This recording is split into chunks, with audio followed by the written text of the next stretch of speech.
Hello everyone and hello and कैसे हो आप सब? I'm so happy people are here. Kurat, Sanobaz, Neelam, Naya, Shazina and so many more. यार तुमने नाम थोड़ा इजी करके लिखा और try to join the any Zoom meeting with your name. मुझे बड़ा अच्छा लगता है कि आपके नाम से बुलाया जाए, राइट? चलो, सो लेट मी नो आपका सब फर्टिलिटी मॉड्यूल। पहले तो मुझे बताओ कि वेबसाइट एक्सेस मिल गई है सबको? हम्म। जी डॉक्टर हेरा मिल गई है। और देख लिया कंटेंट आपने? जी देखा था। देखा था।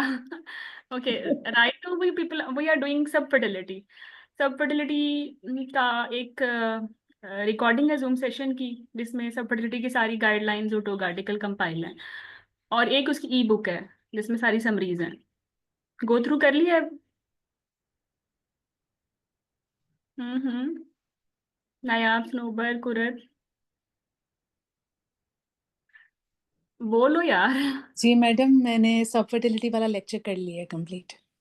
Okay okay okay okay.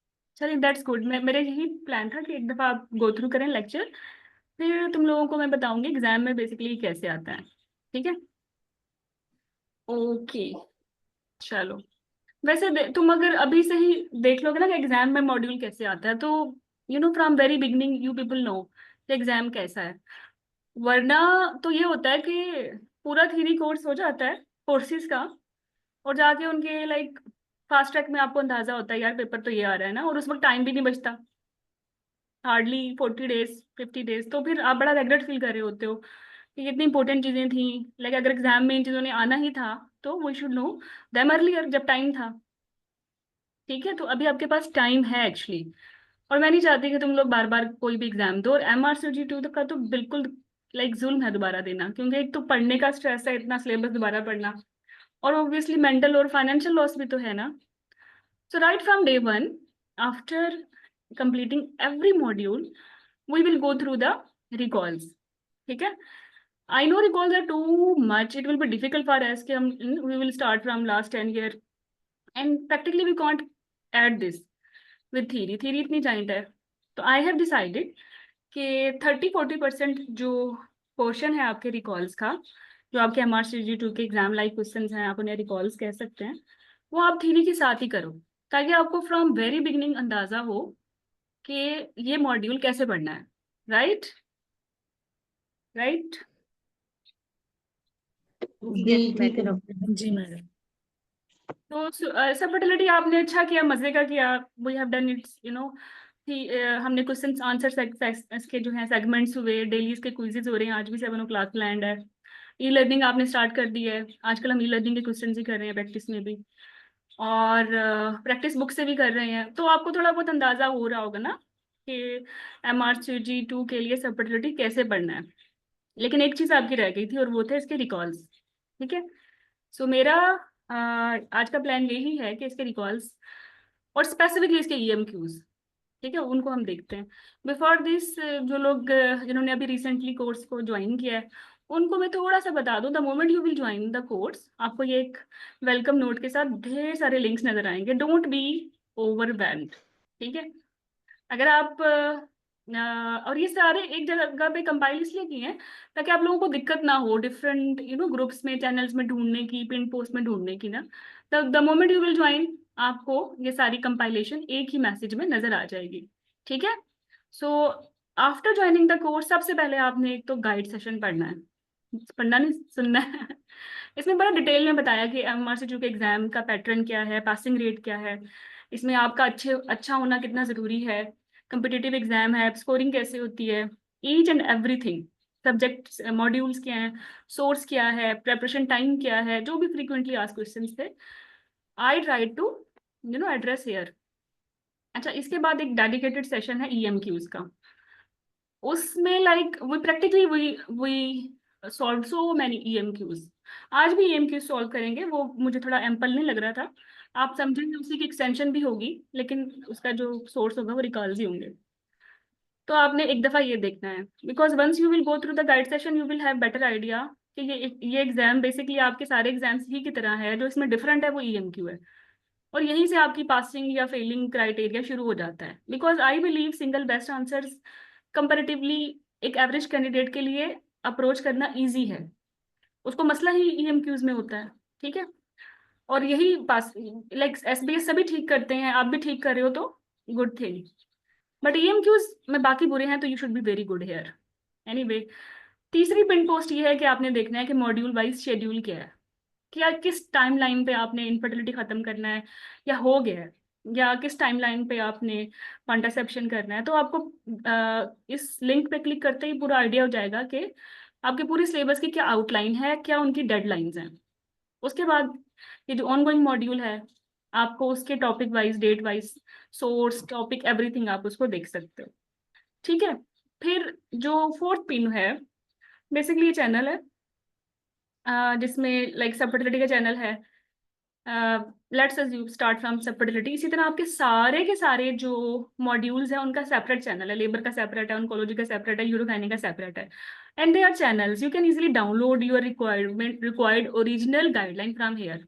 चाहे तो आप गूगल से जाके भी कर सकते हैं, लेकिन just to save your time, कि आपको पता हो कि अगर कोई भी चीज़ सब फर्टिलिटी की मेन गाइडलाइन या टोग है तो वो आपको एक ही जगह पे मिल जाए, आपको इधर उधर जो है से ना देखना पड़े, और एक पीस ऑफ माइंड भी हो जाता है कि एवरीथिंग जो भी है इस चैनल पे है, सब फर्टिलिटी की एवरीथिंग जो भी ऑन्कोलॉजी की है उस चैनल पे है। तो इस लिंक से वो सारे चैनल्स आपको मिल जाएंगे, ठीक है। सो वंस यू हैव ये आपने गो थ्रू कर लिया, अब आपने एकदम से ओवरवेल्म नहीं होना कि ये तो बहुत सारी चीजें आ रही हैं, बहुत सारे ग्रुप्स हैं, ठीक है। नो वरीज, हर चीज का एक टास्क और एक अहमियत है, और फिर भी अगर आप ओवरवेल्म होते भी हैं तो उसका भी एक प्लान भी है, ठीक है। चलो, उसके बाद ये है कि कोड को स्मूथ तरीके से आप फॉलो करें। जैसे लाइक मॉड्यूल वाइज जितनी भी कोई समरीज और उनकी क्वेश्चंस आंसर्स हमने करने हैं वो इस चैनल पे हैं। मतलब आपने सबफर्टिलिटी की कोई भी टॉपिक की समरी पढ़नी है, उसके डिस्कशन में पार्टिसिपेट करना है, उसके लिए चैनल है, और ये चैनल एक ग्रुप के साथ लिंक है जहां आप पोस्ट कर सकते हो, और चैनल पे आप without reading other comments directly पढ़ सकते हो, ठीक है। तो ये सारा आप समझ लें आपका थीरी का कंटेंट है, जहां से आपकी थीरी स्ट्रांग होती है। सारी समरी भी बजवर्ड उसके इम्पोर्टेंट हैं, और फिर भी उसको दोबारा हम प्रैक्टिस करते हैं। वी विल ट्राई कि सारी जो नाइस और GTG या कोई इंपॉर्टेंट टॉक आर्टिकल है, it should be there in the form of summary, it should be there in question answer format. आपने काफी प्रैक्टिस भी कर लिया तो आपको अंदाजा हो गया होगा, जैसे हमने NICE subfertility 21 to 23 practice की, GTG प्रैक्टिस की, OHSS की, बेल इनफर्टिलिटी टॉक प्रैक्टिस किया, ठीक है। तो they were very important, that's why we practice them after reading the summaries. उसके बाद जो दूसरा मेन आपका आपकी जिम्मेदारी या रिस्पॉन्सिबिलिटी है वो इस ग्रुप को ज्वाइन करना है। और बिलीव मी, ये ग्रुप अगर आप ज्वाइन करते हो, डोंट मिस इट। आई वैसे तो आई विल मेक श्योर कि आप में से कोई भी मिस ना करे इसको। जितने भी लोग प्रीमियम में हैं वो सारे के सारे प्रैक्टिस बुक्स के चैनल पे भी हों, और ये चैनल भी ग्रुप के साथ लिंक है जहां आप अपनी कीज पोस्ट कर सकते हो, और बाद में रिवीजन में सिर्फ चैनल से आप seamless without reading other members keys आप आराम से गो थ्रू कर सकते हो। तो बेसिकली ये इसमें जितनी भी आपकी इंपॉर्टेंट बुक्स हैं, यू नेम इट, मास्टरिंग, सरकुंजे, सटाहिर, रेखा, या लाइक मगोवान, बहुत सारी बुक्स, मुझे तो उनके नाम पढ़ते हुए टंग ट्विस्ट हो जाती है, इतनी ज़्यादा है। लेकिन उनमें से वो सारा कंटेंट जो डायरेक्टली इन्फ्लुएंस करता है आपके MRCG 2 के एग्जाम को, वो सारा हमने लाइक उसके PDF से सेपरेट किया है और मॉड्यूल वाइज सेपरेट किया है। अब ये बुक्स तो इनमें से जो लेटेस्ट बुक भी है ना वो भी 2 years पुरानी है, आई थिंक सर एंड्रयू की है। तो जो विद इन 2 year की गाइडलाइंस अपडेट हुई हैं उनकी की तो रॉन्ग है इसमें, है ना। अभी लाइक नाइस अब मीनो पास की बात करें तो ये 2020-24 के एंड पे चेंज हो गई है, so many new things have been added। तो वो तो फिर आपकी जो एग्जाम कीज हैं उनको इम्पेक्ट करेगी अगर आप इन बुक से पढ़ते हो और खुद से पढ़ते हो और आप ये रिकॉग्नाइज नहीं करते कि क्या नई अपडेट आ गई है और आपने यहाँ की अपडेट करनी है। तो ये बड़ी आपके लिए मुसीबत हो जाएगी अगर आप बुक वाइज पढ़ते हो या डिफरेंट रैंडम जो पब्लिक ग्रुप्स हैं जिसमें लाइक मॉडरेटर्स होते हैं and वो बस ऐसे फेंकते रहते हैं copy paste, they don't bother के इसको ठीक भी करना है नहीं करना, लेकिन वो आपके माइंड में स्टिक कर गई तो पेपर में आपको मसला होगा। तो instead of joining so many random groups, join this practice books group and it's only for our paid students. यहाँ सारे मॉड्यूल्स हैं, सारे सोर्सेज हैं जो इन्फ्लुएंस करते हैं आपके एग्जाम को, और सारी करेक्टेड अपडेटेड कीज हैं, ठीक है। तो अगर इस ग्रुप को, अगर ऑनेस्टली ये डेली ग्रुप चलता है, डेली एक्टिविटीज होती हैं 5 PM PST या 7 PM PST, तो आप इस इसको फॉलो कर लो तो आपको ये मुसीबत नहीं होगी कि मुझे तो ये बुक पढ़नी थी, मुझे तो ये बुक पढ़नी थी और पढ़ के करेक्ट भी करनी थी। तो ये will be very easy here. चलो फिर है आपके e learning group for your e learning questions, और ये भी आपके रिकॉल्स के बाद सेकंड इसकी इम्पोर्टेंस है, ठीक है। जो कि मैंने गाइड सेशन में बता भी दिया था कि 3 सोर्सेज हैं जो टॉप रेटेड हैं आपके एग्जाम के लिए। नंबर 1 आपका recalls, number 2 E learning questions, and number 3 जो कॉलेज अपने एंड पे एक वर्कशॉप लेता है जिसको वो बोलते हैं एग्जाम रिवीजन बंडल क्वेश्चंस वो। तो और ये तीनों के तीनों बेसिकली तीनों तो नहीं, रिकॉल्स तो खैर कॉलेज कोई ऐसा कमेंट नहीं किया कॉलेज ने कि वो इस पर कोई वर्कशॉप कराए, लेकिन ई लर्निंग और जो बंडल क्वेश्चंस हैं वो पेड होते हैं, नोबडी कैन अप्रोच देम, ठीक है। लेकिन they are very important for you people. तो I have decided, earlier they were done in the end of the course, लेकिन मुझे लगता है कि इनको पहले ही होना चाहिए अगर इतने इंपॉर्टेंट है।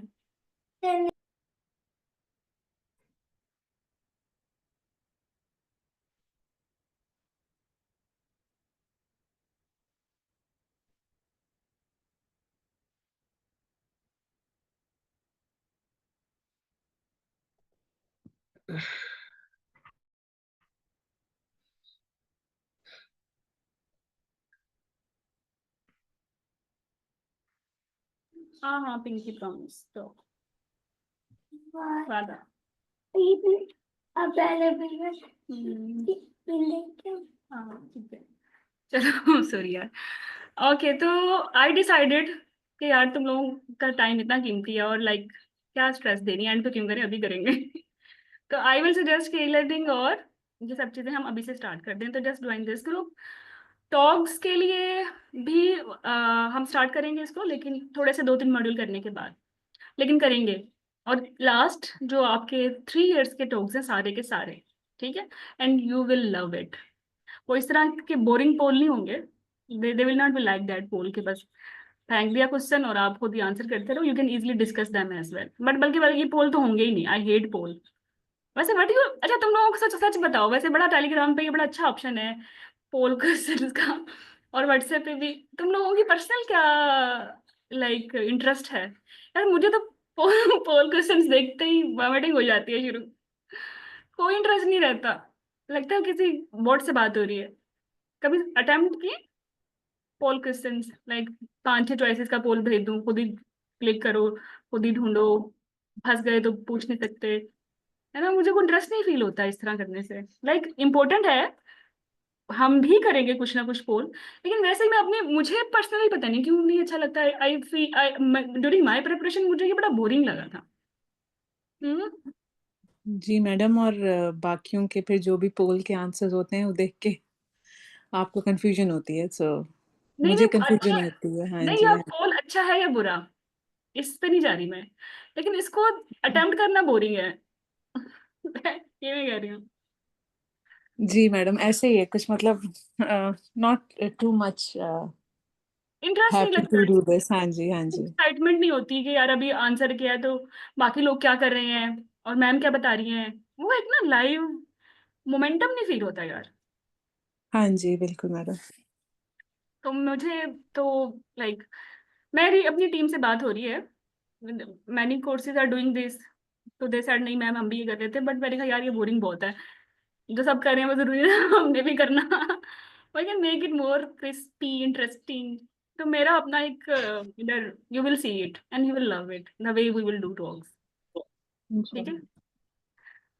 एनीवे तो ये तो आपका है the moment you will join course, ये आपने ये वाला वेलकम नोट बिल्कुल नहीं मिस करना, नॉट अ सिंगल ग्रुप और channel you are going to miss, ठीक है, आफ्टर दिस हम आगे चलेंगे। Got it? अब इसका सीक्वेंस क्या होगा? वीकेंड पे टॉक्स कर लेंगे एंड या लाइक वो इतने ज्यादा टॉक नहीं, अगर आप लास्ट 3 ईयर की बात करो आराम से हफ्ते में 1 दिन भी कर लेंगे तो ये हो जाएगा कवर। और अभी से करेंगे ना, why to do them in the end? ठीक है, एंड पे तो चीजें ऐसे फिंगर टिप्स होनी चाहिए और सारा डेडिकेटेड टाइम आपके सिर्फ पास पेपर्स में होना चाहिए, ना कि इधर उधर की एक्टिविटीज पे। So I will not waste your time for this.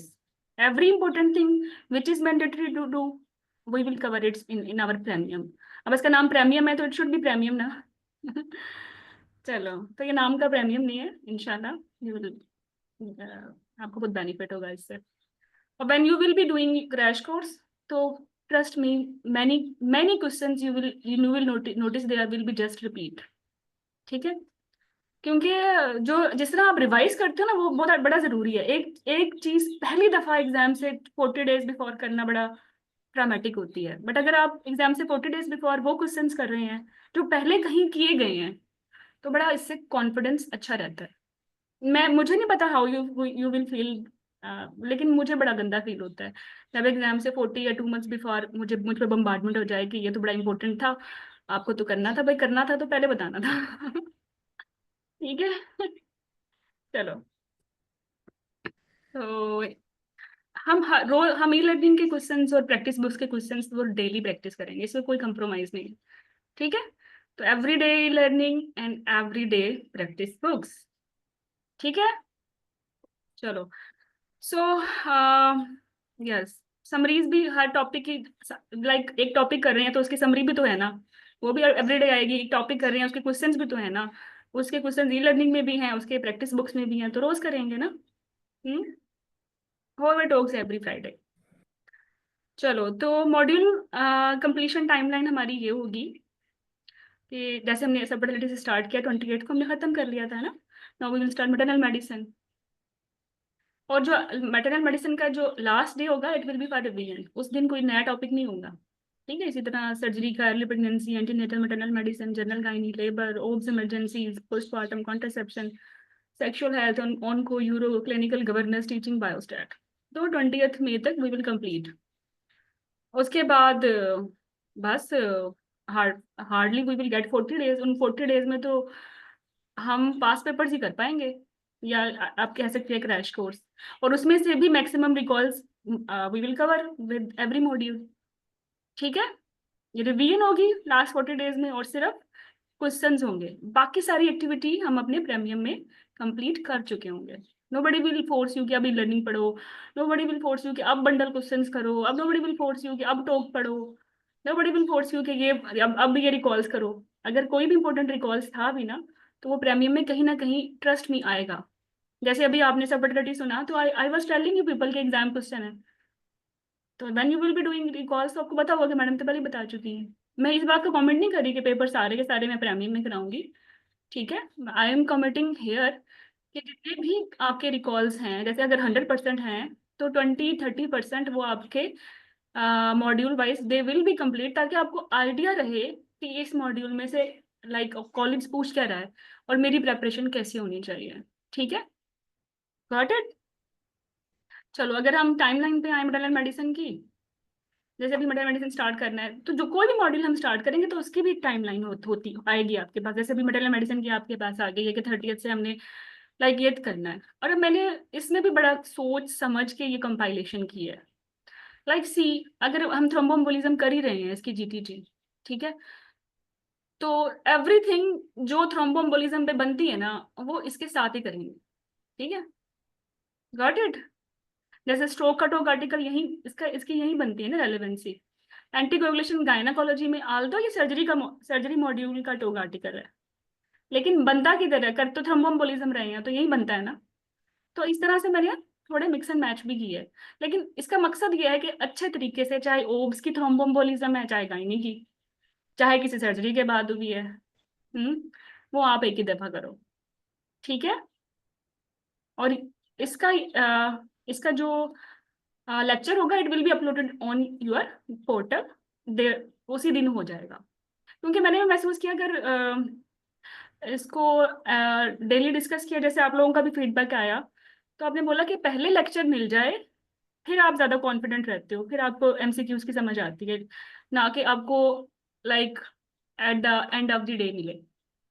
ये तुम लोगों का फीडबैक था ना? हम्म। नीलम, जीनत, नायार, एनीस, ब्रा, लेट मी जी नो। मैडम। जी मैंने मैडम। सजेशन के यस मुताबिक ट्राई किया है। यस मैडम, ऐसे ही है। तो ठीक है, यहाँ तुम लोग जस्टिफाई हो कि at the end of the completion of module अगर कोई लाइव सेशन आता है, तो आप ये पिछले तो पूरा हफ्ता आपका जाया ही हो गया ना, समझो। हम एमसीक्यू तो कैसे सही कर रहे थे? तो अगर साथ साथ आ जाएगा तो it will be more beneficial, है ना? जी मैडम। तो करना ही तो है, पहले कर लेंगे, बाद में क्या करना। तो मुझे ये और मेरी टीम को तुम लोगों का ये फीडबैक बहुत पसंद आया, and we will do the same with maternal medicine and onward no with every module, right? ठीक है। चलो, फिर इसके बाद इनहेरिटेड ब्लीडिंग डिसऑर्डर आ जाएगा 1 फेब को। और फिर देखो सारे हीमोग्लोबिनोपैथीज इकट्ठे ही कर लेंगे, चाहे इसकी जीडीजी है चाहे इसका टोग है, ये पूरा एक पैक है हीमोग्लोबिनोपैथीज का। तो ये आपको समझ भी आएगा, ठीक है। एस्थमा है या सिस्टिक फाइब्रोसिस है, वो भी लंग लंग लग रहा था ना मुझे, और मैंने इन सबको इकट्ठा कर दिया, ठीक है। बल्कि मेरा तो दिल ये था, I was discussing my like team के यहाँ टीबी भी डाल देते हैं इसका टोग, हालांकि वो एंटीनेटल का है। तो वो कहते हैं madam this is too much, module ना खराब करिए इतना भी। लेकिन लेट्स सी, मैं उनसे डिस्कस कर रही हूँ, लाइक अगर लंग पे कुछ भी कर रहे हो, एस्थमा है, सिस्टिक फाइब्रोसिस है, तो टीबी भी कर लेंगे, ठीक है। एक्चुअली इससे को फर्क थोड़ी ना पड़ता कि मॉड्यूल में रहते हैं, इससे फर्क ये पड़ता है कि आप सिस्टम में रहते हैं, इससे ज्यादा अच्छी अप्रोच होती है। क्या ख्याल है? जैसे ऊपर वाले में अगर आप कहीं एंटीकोगुलेशन टोग आर्टिकल, ये तो सर्जरी में कराने वाला था ना, बट मैं इसको यहाँ ले आई बिकॉज कर तो सारा ही थ्रोम्बोम्बोलिज्म रहे हैं। जब ओब्स का कर रहे हैं तो गायनी का भी देर एंड देन कर रहे हैं, बल्कि अच्छा से आप रिजेंबल कर सकते हो। लाइक ओब्स के पेशेंट की इंडक्शन से पहले कितनी देर पहले बंद करना है, थेरेप्यूटिक या प्रोफाइलेक्टिक और स्टार्ट कब करना है, तो सेम आपका गायनी में भी इजी हो जाएगा कि थ्रोम्बोम्बोलिज्म कब स्टार्ट करनी है, कब उससे पहले स्विच ओवर करनी है, कब उसके बाद करनी है। ज्यादा रेलेवेंट लगता है ना? हम्म। जी मैडम, और हेल्प होगी एक दूसरे टॉपिक को समझने। हाँ बिल्कुल बिल्कुल, जैसे तुम लोगों को याद है, तुम लोगों को जब हमने MRC-1 में पढ़ाया था, तो हमने कहा था कि ब्लॉक रीडिंग करेंगे, एम्ब्रियो के बाद एनेटमी पढ़ेंगे, तो एम्ब्रियो एनेटमी में टाइम कम लगेगा। Got it? फिजियो के बाद एंडो करेंगे तो एंडो में टाइम कम लगेगा। तो अगर थ्रोम्बोम्बोलिज्म के साथ हर रेलेवेंट चीज, चाहे वो सर्जरी की थी चाहे एंटीनेटल की थी, अगर हम साथ ही कर लेंगे तो टाइम कम बचेगा ना, और एक चीज एक ही सिस्टम के अंदर सारी हो जाएगी। तो you will see many manipulations. Sorry to say, but it was mandatory. और as per my understanding, I am 5-6 years से जो मैं आप लोगों को टीच कर रही हूँ, तो मुझे यही सही लगता है कि कैंडिडेट्स को देयर एंड देन बता दिया जाए, तो वो अच्छे से उस चीज को रजिस्टर कर लेते हैं इन देयर माइंड, ठीक है। चलो, 4 को हम एपिलेप्सी करेंगे और 5 को हम मल्टीपल स्क्लेरोसिस और ये स्पाइनल कॉर्ड इंजरी, 6 को फिर बहुत सारे टोग आर्टिकल्स हैं। और जनाब 7th को अगेन सारा किडनी। अब किडनी जहां से भी आ रही थी ना, निकाल के इधर हमने डाल दी, जैसे सीकेडी की था, या कोई एडिनल डिजीज थी, या कोई अक्यूट रिनल फेलियर का टोग आर्टिकल था, या एसएलई में भी नेफ्राइटिस ही लग रहा था थोड़ा थोड़ा, थ्रोम्बोसाइटोपिनिया के डिफरेंशियल्स में भी आ रहा था एसएलई, और बहुत सारी चीजें। तो आई ट्राइड के हम सब कुछ एक जगह पे करें इसी तरह का। 8th को भी सेम, सारे जीआईटी इश्यूज आप देख रहे हो, आईबीडी, पेंक्रेटाइटिस, अपेंडिसाइटिस एक जगह पे हो गए ना, ठीक है। 9th को आप देख सकते हो कि डायबिटीज की जीटीजी है, सॉरी नाइस है, तो इसके साथ ही इसका टोग है डीके का, ठीक है, और इंसुलिन पंप का। 10th को ओब्स कोली है, तो इसके साथ बाकी डर्माटोसिस भी कर लेंगे, हालांकि ये सारे डर्माटोसिस एंटीनेटल में आते हैं और उन रैशेस के साथ आ रहे होते हैं, जैसे वो हर्पीज का रैश है, सिफिलिस का रैश है ना। बट जब करने ही इसको एक, जब ये डिफरेंशियल में आता है डर्माटोसिस की, तो we will try to cover everything there and then. तो हम सारे रैश की अप्रोच करेंगे और फिर ओब्स कोली करेंगे कि भाई इसमें रैश नहीं होता, but it looks like rash, क्योंकि इचिंग के बाद हो जाता है, तो it will be more easy for you people ना। फिर हम करेंगे जनाब हाइपरटेंशन और उसके सारे टोग आर्टिकल्स, और फिर हम करेंगे cardiac. You love cardiac. I took too much time here, like when I was preparing for my exam, यार मैं थक गई थी। अभी कार्डियक का एक टोग आर्टिकल किया, तीसरे महीने टॉक कार्डियक फिर नजर आ रहा है किसी न किसी जगह पे। अभी उससे जान छूट गया तो एग्जाम से 3 दिन पहले एक नया टॉप आर्टिकल नजर आ गया, क्योंकि उससे उसके बगैर क्वेश्चन नहीं हल हो रहा था। देन आई ट्राइड यार, कभी लाइफ में मौका मिला ना तो ये कार्डियक तो मैं सारा एक ही जगह करूंगी। लाइक कंजेनिटल है या क्वाइड वेल्व है या कोई पीसीएम है या एमआई है या रिदमिया है या postural tachycardia syndrome, everything which will be on cardiac it should be there. I am not going to hotchpotch नहीं होने वाली, मैं जंप नहीं करने वाली। बड़ा पीस ऑफ माइंड आप लोगों को मिलेगा, मुझे तो खैर नहीं मिला था जब मैं वो तैयारी कर रही थी। लेकिन मैंने आई वाज प्रिपेयरिंग तो मैं नोट डाउन कर रही थी अपनी फीलिंग्स को कि कैंडिडेट को कैसा लग रहा होता है। तो ये एक कैंडिडेट का ही मॉड्यूल है, आप समझ लें। इसकी कंपाइलेशन एज ए कैंडिडेट मैंने की है, एज ए मेंटोर नहीं की कि मुझे क्या अच्छा लगता है। मुझे तो अच्छा ये लगता है ना कि सारे के सारे मेडिकल मेडिसिन के 4-5 बड़े बड़े 6-6 घंटे के लाइव सेशन बनाऊं, एक ही दफा जान छूटे, and I will be busy on my other ventures. लेकिन it's not good for you people, ठीक है। और मॉड्यूल में ही रहूं, why to disturb my life and my arrangement. लेकिन this is important for your mind arrangement, you will love 12th Feb is gonna be a gift day for you people, ठीक है। And I wonder where is thyroid. Thyroid भी है भाई, thyroid पे भी कोई कोई 6-7 top article and we will do them together. Madam 13 पे लिखा हुआ है thyroid disorders and reproductive health. हाँ सही सही सही सही यार, ये भी कुछ सिंड्रोम है, ये विल लव इट। मतलब थायराइड बेसिकली मेटरनल मेडिसिन में तो मेटरनल एस्पेक्ट से होना चाहिए ना, कि हाइपो से क्या फर्क पड़ता है, हाइपर से क्या बनता है, थायराइड क्राइसिस प्रेगनेंसी में कैसे मैनेज करना है। ये तो नहीं करना ना कि इनफर्टिलिटी और थायराइड का क्या एसोसिएशन है, या रिकरेंट प्रेगनेंसी लाइसिस और थायराइड की क्या एसोसिएशन है। ये तो नहीं करना, तो छोड़ो इसको, जब आएगा जनरल गायनी तब देख लेंगे। अभी तो बस थायराइड करके जान छुड़ाएं, लेकिन जब जनरल गायनी आएगा तो जान नहीं छूटेगी। यू विल फील कि ये चीजें मिक्स और मैच हो रही हैं, रिकमेंडेशंस ओवरलैप हो रही हैं, कुछ गड़बड़ चल रही है। और उस वक्त इतना टाइम थोड़ी ना होगा कि मेडिकल मेडिसिन दोबारा ओपन करो, जनरल गायनी इतना लंबा होता है। फिर दिल चाह रहा होता है कि छलांगे लगा दें तीसरी मंजिल पे। मुझे तो ऐसे ही लगा था, तो फिर मुझे ये है कि फिर थायराइड मैंने एक ही जगह कंपाइल किया, चाहे वो गायनी का था चाहे वो ओब्स का था, ठीक है। Got it. हम्म। जी और मैडम। फिर हाँ, फिर उसके बाद 14 Feb तुम लोगों की मैंने खराब कर देनी है by taking assessment zoom session again. लेकिन वी विल वाइंड अप इसमें जितने भी आपके इम्पोर्टेंट, इस दिन इसका आपका मॉक आ जाएगा। आई विल मेक श्योर कि मॉक में भी आपके मैक्सिमम रिकॉल्स ही हों, आपको पता हो कि पेपर बेसिकली मेडिकल मेडिसिन में कैसे क्वेश्चंस आए थे और आपको आ भी रहा है या नहीं आ रहा, ठीक है। एंड उस पर भी फिर एक डेडिकेटेड जूम सेशन हो जाएगा। सो ये एक डिटेल सी आप लोगों के साथ डिस्कशन बहुत ज़रूरी थी कि कैसे आपने प्रीमियम को फॉलो करना है, ये सारे लिंक्स और एवरीथिंग। और इसी तरह जनरल गाइनी, इसी तरह हर कुछ हर चीज़। आई टोल्ड यू पीपल कि EMQ very important. Single best answers के फॉर्मेट पे तो आपने जिंदगी के सारे पेपर ही दिए हैं, EMQs आपके लिए नया है, ठीक है। तो और यही तो आप जैसे आपने गाइड सेशन में देखा था ना, कैंडिडेट जो उसी दिन पेपर दे के आई थी, तो शी वाज टेलिंग यू कि मैडम आपने सही बोला था कि लेबर तो लेके डूब जाता है और दिस इज पास या फेल करा सकता है। और लास्ट में सारे EMQs इस पे से ही आ रहे थे, और I was thinking about you कि आपने कितना अच्छा हमें बताया था।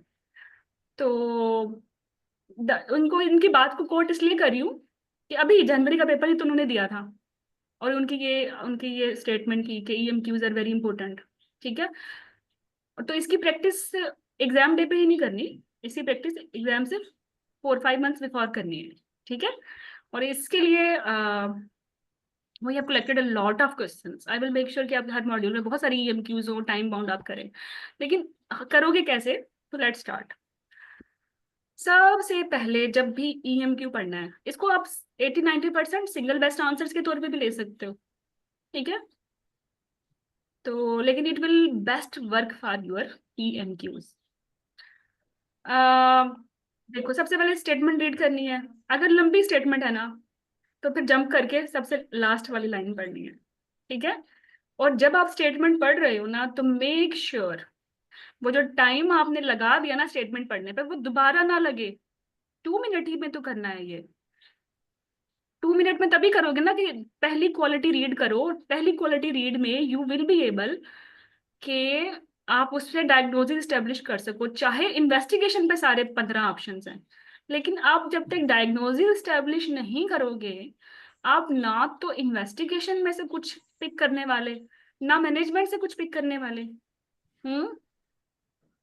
तो पहले नंबर 1 पे स्टेम पढ़नी है, पूरी पढ़नी है। और अगर कुछ ज्यादा ही लंबी है, आपको पता चल रहा है कि आपके पास टाइम कम है, टाइमर तो ऊपर चल रहा है, तो फिर क्या करना है, लास्ट सेंटेंस से स्टार्ट करना है।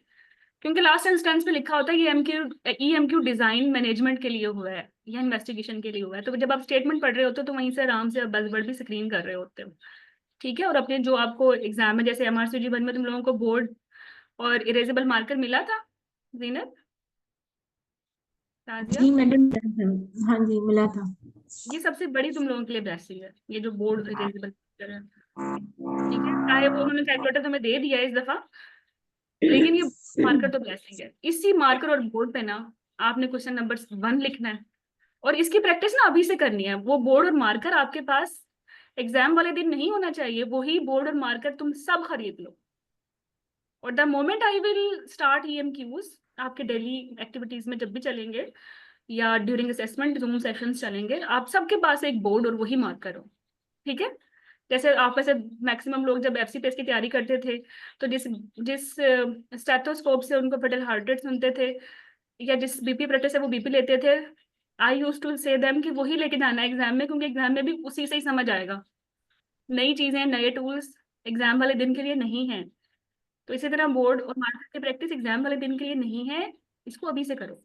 तो इसी पे आपने लिख लो कि you are solving question number 7। Question number 7 के बज ये हैं, क्योंकि बार बार ये स्टेटमेंट पढ़ने का टाइम नहीं मिलेगा, ठीक है। लिख लो कोई कोड वर्ड बना के, बट लिखो या इसको अपने माइंड में सेपरेटली रजिस्टर करो, जो भी तुम लोगों को ठीक लगे, और try to establish the diagnosis.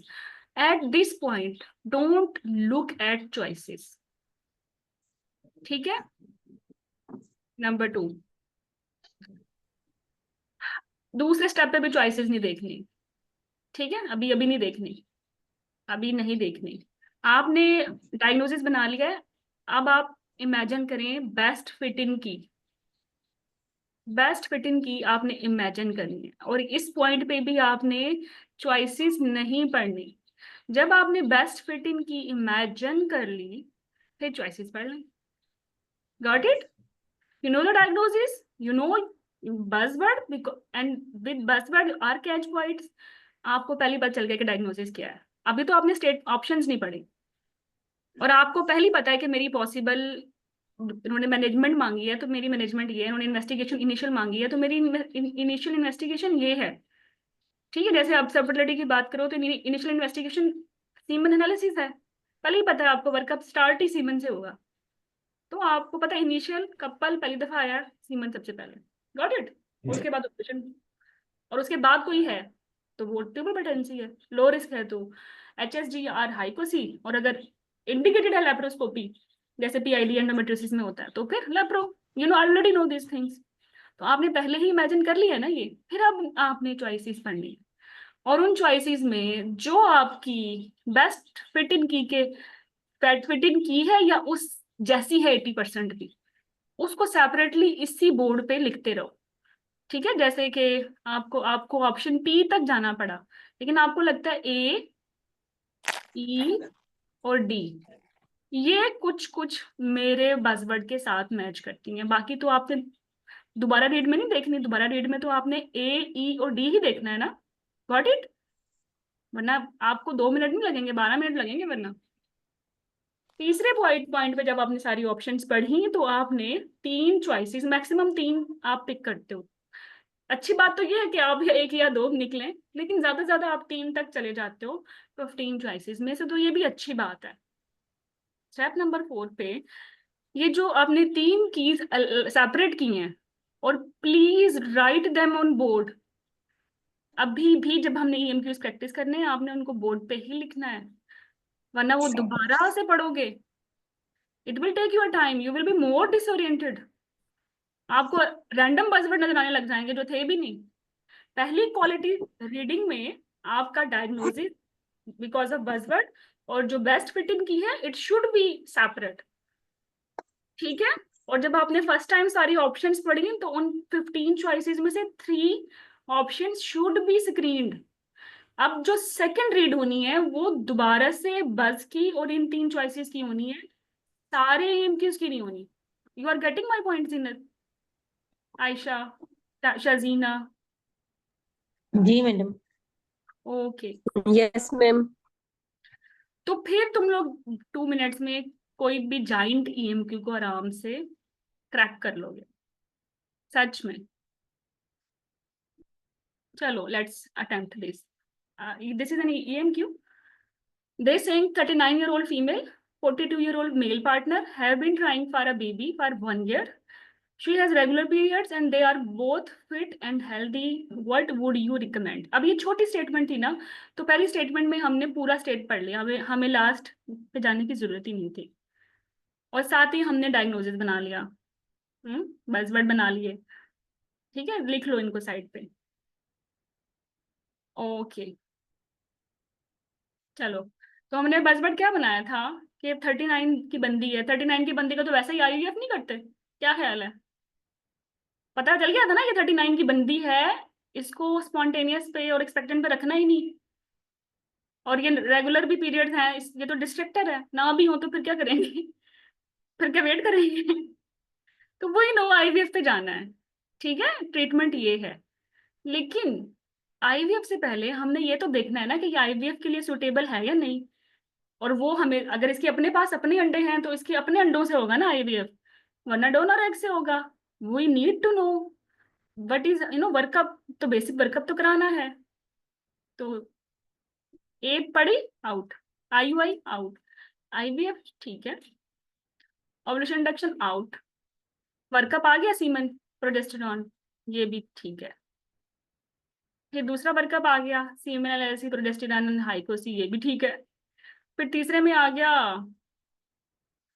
Semen analysis progesterone level, if these, अच्छा यहाँ ये इन्होंने लिखा है कि सीमन एनालिसिस प्रोजेस्टेरॉन लेवल, और अगर ये दोनों नॉर्मल है तो फिर आपने ये जो है ना हाइकोसी टेस्ट कराना है, और इन्होंने लिखा है कि बस ये तीनों के तीनों ही कराने हैं। समझ आई है मेरी बात?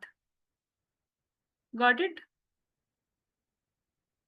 अब हम IVF में फंस गए हैं, और IVF से पहले जो जो इन्वेस्टिगेशन जो हमें चाहिए थी ना, बेसिकली वो AMH था। AMH तो नहीं है हमारे पास, और सीमन था। हमें इसकी ओवुलेशन से गर्ज नहीं है, हमें गर्ज है इसकी FSH से, हमें गर्ज है इसके सीमन से, है ना? Got it? अब क्या करोगे? What you will do?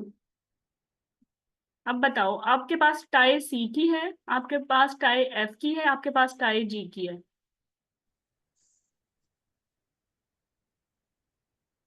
I am giving you ample time. I know this is a tricky question coming from your recall.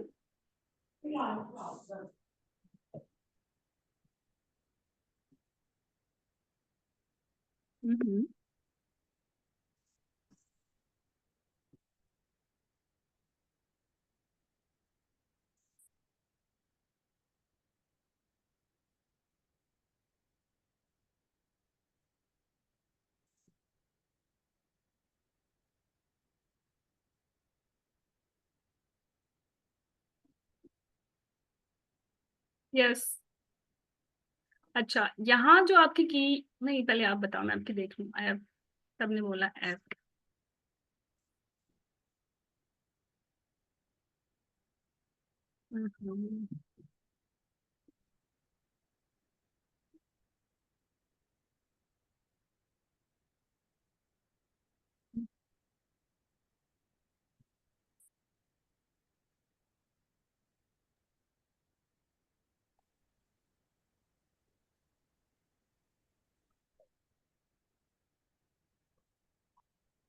अच्छा, so listen here,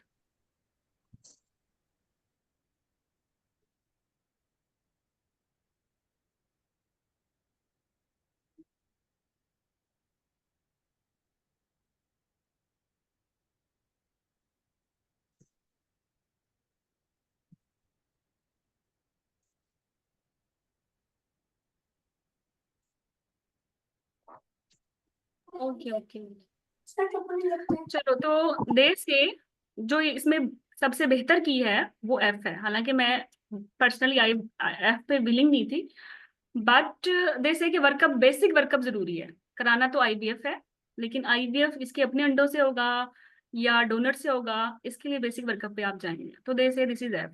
this is not that much good question anyway. Ideal की इसकी यही थी कि इसका होता Meena AMS, किथे क्या करा तो बिठा ठीक हो है। चलो इधर दर हो गए ढस ढस सभी लगे कराया just- बाबा छो बेटा दर के बाहर छो बिठा हो बंद कर जानी Okay, let me mute everyone. Apology for this. Okay. Just hold on.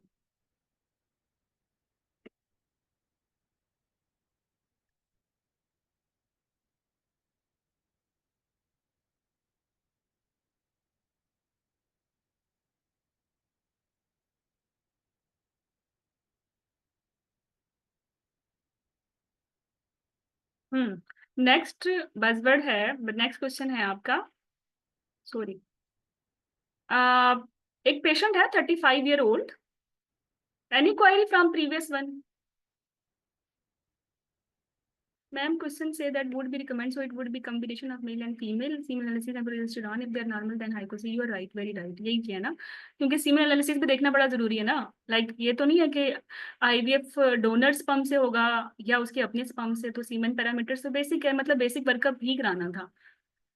Moving forward next, अब ये एक स्टेटमेंट आई है 35 की बंदी है और बंदा उसका गेन 42 का, बट इसकी एज 35 है, इसके पीरियड्स रेगुलर हैं and they both are fit, और इसको हो गया 1 year। ठीक है, तो 1 year से हम क्या, हमें लगता है 1 year पे हमें करना चाहिए ना 35 वाली बंदी का वर्कअप। समझ आ गई ना पूरे? नहीं, 35 पे 1 year पे आ गई है, वर्कअप बनता है। आल्दो रेगुलर पीरियड्स हैं, बहुत फिट हैं, लेकिन हमारे पास लैब्स तो नहीं है। तो यहाँ आपकी क्या रिकमेंडेशन बनती है? खुद ही सोचो ना। स्टेप 1 के बाद जब हमने स्टेटमेंट पढ़ी, हमने बजवर्ड और डायग्नोसिस फौरन ही बना लेना है, क्योंकि आने वाले ऑप्शंस में से या तो वो इन्वेस्टिगेशन में पूछने वाले हैं या डायग्नोसिस पे, दोनों या मैनेजमेंट पे, दोनों के लिए जरूरी है कि हमें डायग्नोसिस पता हो, राइट। चलो अब चॉइसेस पढ़ो। चॉइसेस थोड़ी सी चेंज है, लेकिन यू विल फील गुड। इसमें इसको हम एक्सपेक्टेड मैनेजमेंट पे रखें, आईयूआई पे रखें, आईवीएफ पे रखें, इंडक्शन पे रखें, सीमेन एनालिसिस, प्रोजेस्टेरॉन लेवल्स कराएं, semen analysis, progesterone levels if these are normal, HyCoSy test कराएं, सीमेन एनालिसिस, प्रोजेस्टेरॉन लेवल, या लैप्रोस्कोपी एंड डाई टेस्ट कराएं। तो एक्चुअली हम यहाँ तक तो पहुंच गए। अब हमारा हमने डिसाइड किया था कि स्टेटमेंट पढ़ने के बाद बस कैच पॉइंट्स देके डायग्नोसिस बनाएंगे और फिर ऑप्शंस पढ़ेंगे, और ऑप्शन में देयर एंड देन हम स्क्रीन कर लेंगे कि हमारी जो कम्पिटेटिव कीज हैं वो कौन कौन सी हैं। तो आप एफ और जी के दरमियान में आपकी टाई पड़ी है ना, एफ या जी, यही है ना। अब दोबारा से रीड किया, दोबारा से क्रॉस चेक की अपने बजवर्ड कैच पॉइंट्स, 35 है, 1 year हो चुका है, ठीक है। और इस पर तो अब इन्वेस्टिगेशंस बनती हैं, तो इन्वेस्टिगेशन में अगेन एफ और जी पे टाई है, बट यहाँ हाइकोसी टेस्ट है और यहाँ पे लैप एंड टाई है। तो मेरी पेशेंट में कौन से तरीके से ट्यूबल पेटेंसी देखनी है? अब आ जाओ ट्यूबल पेटेंसी के बजवर्ड पे। अब जब आपने सबफर्टिलिटी का लेक्चर सुना था, तो आपने देखा था कि हमने स्पेसिफिकली क्वांटिफिकेशन की थी हाइकोसी, एचएसजी और लैप्रोस्कोपी एंड डाई की, ठीक है। तो इसी क्वेश्चन को ऐसे ही पढ़ा के सबसे पहले स्टेटमेंट पढ़ी, कैच पॉइंट्स देखे, डायग्नोसिस बनाया, ठीक है, आइडियल की को इमेजिन किया जो बेस्ट फिटिंग थी, और फिर ऑप्शंस पढ़ी और ऑप्शंस में से नैरो डाउन कर ली 2 या 3 चॉइसेस, और उन 2 या 3 चॉइसेस को अब हमने आपस में कंपेयर कराना है, ठीक है। तो हमारा लाइक बजवर्ड क्या बना, 30, सॉरी दूसरी पेशेंट का आएगी, वो जो आईवीएफ वाली थी ना, बिफोर आईवीएफ थी उसका। तो हमारा अब क्या बना, इधर 2 कीज है ना, semen analysis, progesterone, HyCoSy, semen analysis, progesterone, lap and dye. चलो जस्ट एक मिनट। जी हेलो, वेलकम सर।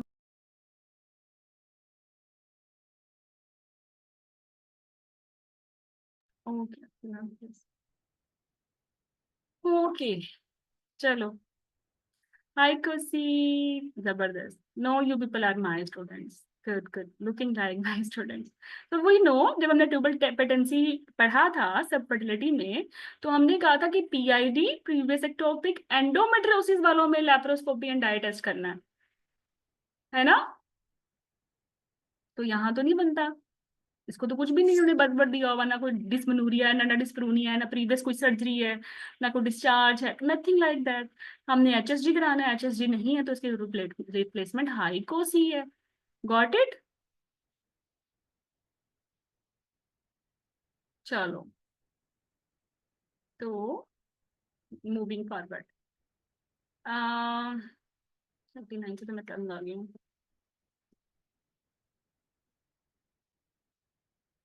चलो, मेरा ख्याल है 39 वाली को छोड़ देते हैं, हमने कर लिया था। नेक्स्ट क्वेश्चन, हम थोड़ा सा कॉम्प्लेक्स सिनेरियो बनाते हैं। 29-year-old फीमेल, अभी ये कॉम्प्लेक्स नहीं है, कॉम्प्लेक्स आने वाला है। 29-year-old female, 36-year-old female wish to have baby, regular period. अब ये बड़ा कॉमन सेंस का क्वेश्चन है, बहुत कॉमन सेंस का क्वेश्चन है। चलो, स्टेप 1 नंबर 1, कैच पॉइंट्स लिखो। कैच पॉइंट्स, कैच पॉइंट्स लिखो। No no no no, step wise, अभी अभी प्रैक्टिस स्टेप वाइज करते हैं। जब तुम लोग एक्सपर्ट हो जाओगे तब तुम सारे स्टेप्स टुगेदर साइमल्टेनियसली कर रहे होगे। सेम सेक्स कपल, तो देखो हमारे बजवर्ड मिल गए, same sex couple. Same sex couple में क्या करना है? IUI, ठीक है। अब अगर हम चॉइसेस पढ़ते हैं तो जहां IUI आएगा हमें पहले ही पता है, या कोई IUI जैसा होगा वो हमें पहले ही पता है, ठीक है। तो अगर मैं कहूँ IUI सिर्फ, या मैं दूसरी ऑप्शन दूं IUI विद डोनर स्पर्म्स, तो कौन सा अच्छा होगा? हम्म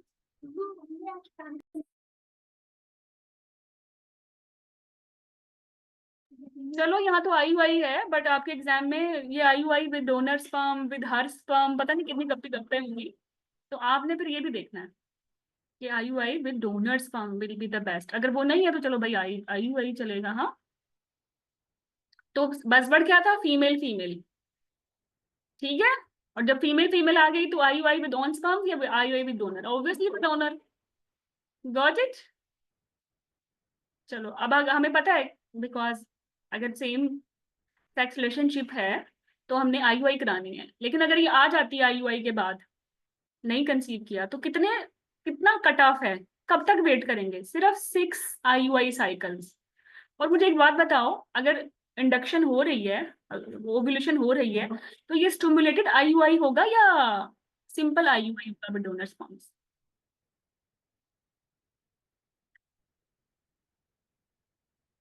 एक पेशेंट की हो रही है जब ओव्यूलेशन खुद ही without drugs, why to give her drugs? Why to give drugs? Induction के और लांझे हैं इतने, OHSS, ट्विंस, नेचुरल, ठीक है।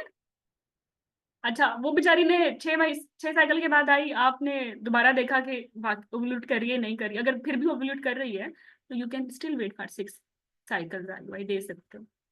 उसके बाद असेस करो। असेस भी करना जरूरी है, क्योंकि ये ना हो कि अब 1 साल में इसके FSH खराब हो चुके हों, फिर तो और मुसीबत शुरू हो जाएगी। तो इसलिए वर्कअप जरूरी है। अगर वर्कअप नॉर्मल है, 6 + 6 12 IUI बेकार चले गए, अब IVF है, ठीक है। चलो, नेक्स्ट क्वेश्चन, तो both female, so IUI with donor sperm, so option B हो जाएगा हमारा। Next, 33-year-old female with 35-year-old male partner. They are trying for a baby for 3 years. She has regular periods and both are fit and healthy. ICOC खराब थी, फिर उस पर laparoscopy हुई, उस पर यूनिलेटरल फैलोपियन ट्यूब की डिस्टल ऑब्स्ट्रक्शन है। What would you recommend? और इससे पहले आप ये सोचो, what do you know about distal obstruction? अगर बंदी की 2 ट्यूब्स हैं तो कहेगी मैंडेटरी है दोनों ट्यूब्स ही पेटेंट हो, तब वो कंसीव करेगी नेचुरल, वरना नहीं कर सकती। What if she is having one perfectly normal tube? Hmm one one tube है या बोथ ट्यूब ओपन है, एक ही बात है, समझो मेरी बात। This is just a distractor कि उसकी एक ट्यूब बंद है, दूसरी तो ओपन है ना, तो she will conceive easily by IVF। अभी IVF पे ना जाओ, अभी वेट करो, सुनो मेरी बात। मेरा मकसद ये है कि अगर किसी की एक ट्यूब ओपन है तो वो ट्यूबल, वो बिकॉज ऑफ ट्यूबल इशू के उसकी एक ट्यूब बंद है, वो आईवीएफ की कैंडिडेट नहीं है। ठीक है, चलो। लेकिन इसमें जो बजवर्ड है वो डिफरेंट है, कि जो एक ट्यूब थी वो ओपन थी, उसको भी 3 साल का ट्रायल मिला है, वो नहीं कंसीव थी। तो डायग्नोसिस क्या बना, ट्यूबल फैक्टर इनफर्टिलिटी या अनएक्सप्लेन्ड इनफर्टिलिटी?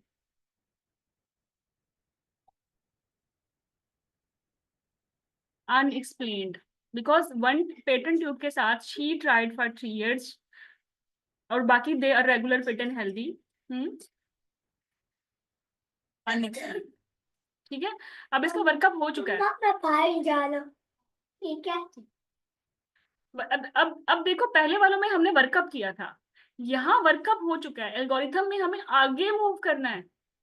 जब वर्कअप हमें दे दें, रिजल्ट्स हमें दे दें, तो नेक्स्ट क्या है? नेक्स्ट तो आपने प्लान करना है कि एक्सपेक्टेंट होगा या आईवीएफ होगा।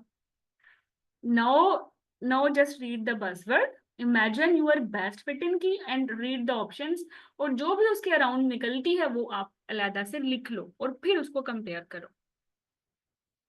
तो 2 year या 3 year है, मतलब 2 मोर देन 2 अनएक्सप्लेन्ड में आ गई, बोथ फिट है, हाइकोसी पे लैप्रोस यूनिलैटरल फेलोपियन ट्यूब है, लेकिन ये डिस्ट्रक्टर है क्योंकि सिर्फ यूनिलैटरल है, बायलैटरल नहीं है। डायग्नोसिस ट्यूबल फैक्टर नहीं है, डायग्नोसिस अनएक्सप्लेन्ड है।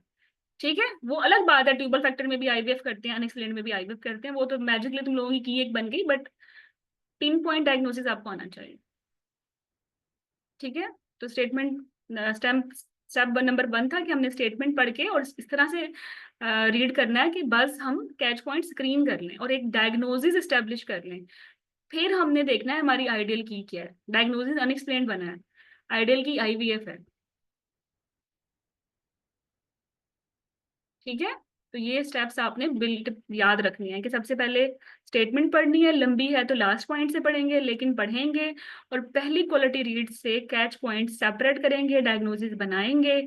उसके बाद जो भी उन्होंने हमसे पूछा है उसके मुताबिक बेस्ट फिट इन की को हम इमेजिन करेंगे, and now first time we will read the choices, और उन चॉइसेस में से जो हमारे काम की हैं उनको अभी सेपरेट कर लेंगे, और फाइनल रीड में डायग्नोसिस और जो हमारी सिलेक्टेड 2 और 3 चॉइसेस हैं उनको कंपेयर करेंगे। जो जो ठीक लगी बस वो लगा दो, दोबारा नहीं इस एमसीक्यू एमक्यू ईएमक्यू को देखना, क्योंकि आपने आगे बहुत पूरा पेपर हल करना है, इसमें दोबारा नहीं आना। जो टाइम इसको दे दिया बस दे दिया, टाइम मिलता भी नहीं है वैसे दोबारा आने का।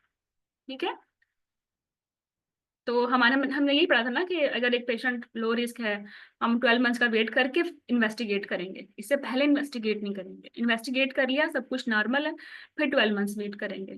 ठीक है, कंसीव कर लिया, ठीक नहीं कंसीव किया, इट हैज बीन 2 years, तीसरी दफा इन्वेस्टिगेट करेंगे बिफोर आईवीएफ कि वो एलिजिबल भी रही है, क्योंकि पॉसिबल है कि यहाँ एफएसएच नॉर्मल था और यहाँ एफएसएच इसका हाई हो और इसके पास कोई अंडा ना हो फॉर आईवीएफ इवन। तो ये असेसमेंट अगेन जरूरी है बिफोर आईवीएफ, और अगर still she is okay for IVF तो वी विल लेबल कि अनएक्सप्लेन्ड है and we will discuss with her IVF. ठीक है, ओके नेक्स्ट। हाँ, तो बस आईवीएफ बन गया ना। मुझे पता है तुम लोगों ने पहली दफा में आईवीएफ बना लिया था, लेकिन मैं तो सिर्फ आपको ये स्टेप्स प्रैक्टिस करा रही हूँ ना। मेरा रीजन तुम लोगों को ये एमसीक्यू कराना नहीं है, आज के दिन तुम लोगों को ईएमक्यू की अप्रोच स्टैंडर्ड करवाना है। ठीक है, अब ये तीसरा क्वेश्चन देखो, this is a quite lengthy question. तो इसमें हमने क्या करना है, सबसे पहले हमने देखा है कि मॉड्यूल कौन सा है, 24 फेलियर टू कंसीव बाय ये इनफर्टिलिटी का मॉड्यूल है, क्योंकि जब आप पेपर हल कर रहे होंगे तो आपको क्या पता है कौन सा मॉड्यूल है, 14 मॉड्यूल्स टुगेदर आर कमिंग। ठीक है, फिर हमने देखा लंबी स्टेटमेंट है, टाइम नहीं है, तो बेसिकली एंड पे पूछ के रहे हैं the most appropriate action for couple management, मतलब हमने ये सिनेरियो पढ़ना है ना, तो हमें मैनेजमेंट ये पूछेंगे ना कि लाइक क्या करेंगे आईवीएफ या आईयूआई। तो इस तरह जब हम अब दोबारा से स्टेटमेंट को पढ़ते हैं तो हमें पहले ही पता है कि हमने किस तरह के बस सेलेक्ट करने हैं। गॉट इट, सहूलत हो गई इससे। तो हम चलते गए ये 26 मंथ कर रहे हैं ये कोशिश, और फिर does not have receive medical history नहीं है, और प्रोजेस्टेरॉन इसका कंजेक्टिव पे 33-36 आ गया, मतलब ओवुलेशन तो इसकी हो रही है, बायलैटरल ट्यूबल पेटेंसी भी है, बंदा भी ठीक चल रहा है बट स्मोकर है। ठीक है, ओके ओके, फिर ये अल्कोहलिक भी है, ठीक है, बट इसको मम्स भी था। ओ हो, अब जब ये मम्स नजर आया ना, तो this is a very striking catch point, because we know mumps वालों को टेस्टिकुलर फेलियर होता है ना? हो गया testicular failure, FSH is raised और टेस्टोस्टेरोन इज लो। अब बजवर्ड हमारा ये नहीं है कि इसकी बंदी की ट्यूब्स ओके हैं ना, हमारा बजवर्ड ये है कि स्मोकिंग या अल्कोहल है। अब जो बजवर्ड है वो क्या निकला, मैनेजमेंट बतानी है एक ऐसे बंदे की जिसको टेस्टिकुलर फेलियर है, बात ही खत्म, बात ही खत्म। वही नोट, टेस्टिकुलर फेलियर में डोनर स्पर्म्स होते हैं, ही हैज, उसके पास अपने स्पर्म्स तो है नहीं। Got it? अब हमें पता है, हमने ऐसी चॉइस देखनी है जिसमें कोई डोनर शोनर का मसला चल रहा है। अब ये एच तक जाएंगे, एंटीऑक्सीडेंट आउट पड़ा भी नहीं, एंटीऑक्सीडेंट आउट पड़ा भी नहीं, डोनर एग्जामिनेशन ठीक है, डोनर सीमन एग्जामिनेशन आउट, क्योंकि सीमन एग्जामिनेशन नहीं करते, डोनर स्पर्म एग्जामिनेशन करते हैं, ठीक है, स्पेसिफिकली। अच्छा फिर लेकिन फिर भी सीमन एग्जामिनेशन तो आउट होगी ना, डोनर एग्जामिनेशन नहीं, डोनर स्पर्म एग्जामिनेशन होनी चाहिए, ठीक है, सॉरी। अच्छा एनीवे, तो चलो डी भी रख लिया, इट्स ओके। ओके फिर HSG आउट, क्योंकि टेस्टिकुलर फेलियर में तो HSG का काम ही नहीं है, वो तो HH में देते हैं ना, हाइपोगोनेट्रोपिक हाइपोगोनाडिज्म में। HMG भी आउट, मेल पार्टनर की स्मोकिंग भी खत्म करा दें तो टेस्टिकुलर फेलियर तो खत्म नहीं होगा ना, इसलिए ये भी आउट। अच्छा टेस्टिकुलर स्पर्म एस्पिरेशन, फिर IVF और ICSI, और भाई स्पर्म भी नहीं है, मोर्टालिटी खराब होती, ICSI कराते कुछ और कराते, किससे कराएंगे? Got it? तो ये तो वैसे ही आउट हो गया। तो फिर अब हमारे पास C और D पड़ा है, तो हमने तो अपनी गाइडलाइन में जो स्टैंडर्ड टर्मिनोलॉजी पढ़ी है वो डोनर एग्जामिनेशन की पढ़ी है, तो स्टक हो भी गए तो स्टैंडर्ड टर्मिनोलॉजी डोनर एग्जामिनेशन की है, जिसमें हमने स्पर्म, डोनर स्पर्म्स लेने हैं। Got it? हाँ। अच्छा वैसे ये सीमन एग्जामिनेशन ही है, पर्पस यही है, डोनर, डोनर से लेना है, ठीक है। चलो, एग्जामिनेशन का मतलब है semen examination, like with IUI, क्योंकि इसको तो कोई मसला ही नहीं है, इसी तरीके क्यों IVF करें। 33 36 प्रोजेस्टेरॉन इसकी, और अंडा इसके पास है, बायलेटरल ट्यूब इसकी पेटेंट है, ठीक है। शी नीड स्पर्म्स, और ये स्पर्म्स हम इसको IVF के थ्रू करके देंगे, इतनी कॉम्प्लिकेशंस के बाद हम IUI के थ्रू दे देंगे ना। अच्छा but you know, IUI donor examination या IVF sperm donation, what you know?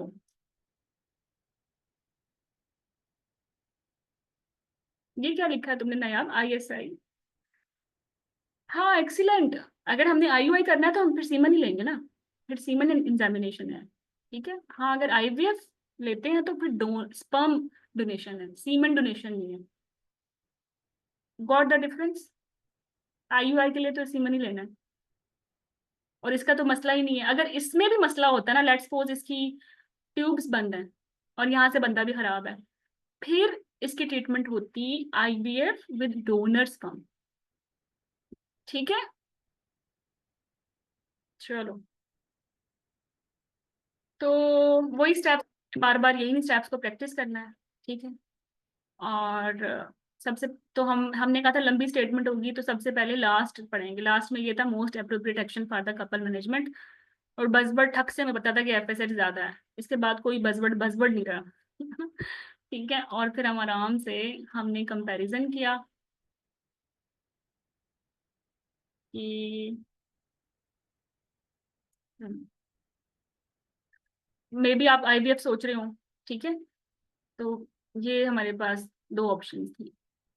तो बेसिकली IVF की जरूरत नहीं है, female is okay, FSH high, low testosterone, zero sperm, testicular failure, इसमें डोनर एग्जामिनेशन अप्रोप्रिएट है वर्सेस IVF।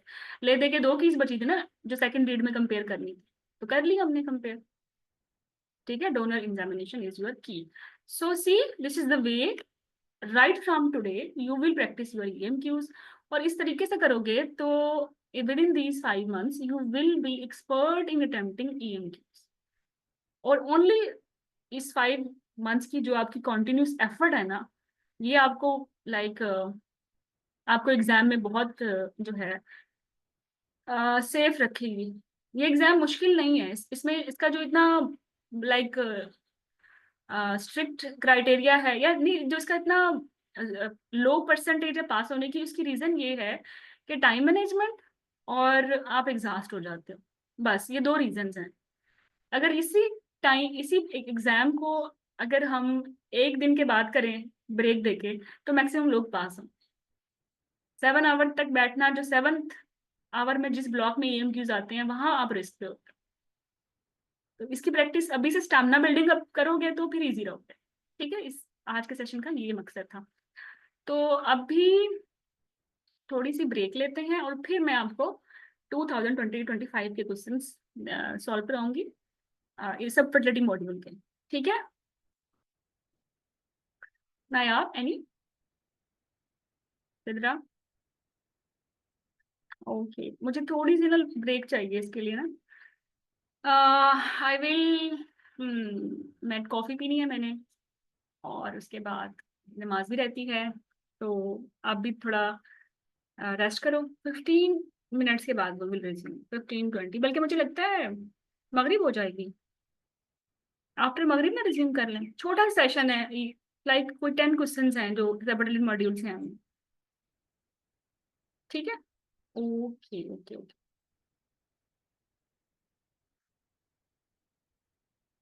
ओके ओके ठीक है, मैं भी नमाज पढ़ती हूँ, तुम लोग भी पढ़ो, और हम आफ्टर मगरिब जो है, आप असर पढ़ लो, आई थिंक सऊदीया में असर है अभी, तो उसके बाद फिर हम ये 10 क्वेश्चंस हैं वो अब कर लोगे तो फिर आपको अंदाजा होगा कि भाई सफरलिटी तो कोई हवा नहीं है और हम कर लेंगे बस।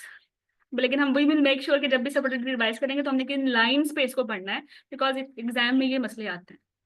ठीक है, ओके।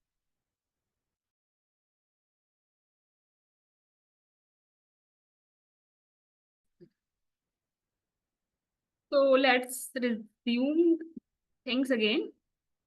एक तो इस क्वेश्चन में मसला था, हमने सॉर्ट आउट किया कि करनी IVF है, IVF से पहले बेसिक वर्कअप चाहिए, नॉर्मल सीमन का होना, और ये कंफर्म होना कि ओवुलेशन फेलियर तो नहीं है, सॉरी इसको ओवेरियन फेलियर तो नहीं है, तो इसलिए ऑप्शन F या G बेहतर रिप्लेसमेंट है। सीमन एनालिसिस के लिए इंपॉर्टेंट है कि नॉर्मल होना चाहिए ताकि IVF में इसके ऑन स्पर्म्स यूज हों कपल के, और अगर प्रोजेस्टेरॉन लेवल से ये साबित हो जाता है कि ओवुलेशन हो रही है तो it's mean at least ovarian failure तो नहीं है ना। ठीक है, अगर प्रोजेस्टेरॉन लेवल्स एनओवुलेटरी रेंज में आते हैं तो फिर आपका जो नेक्स्ट स्टेप है वो आपने FSH देखना है कि एनओवुलेशन की काज क्या है। WHO के 3 है ना क्लासेस एनओवुलेशन की, 1 2 3, तो फिर हम देखेंगे कि कौन से में फॉल करती है।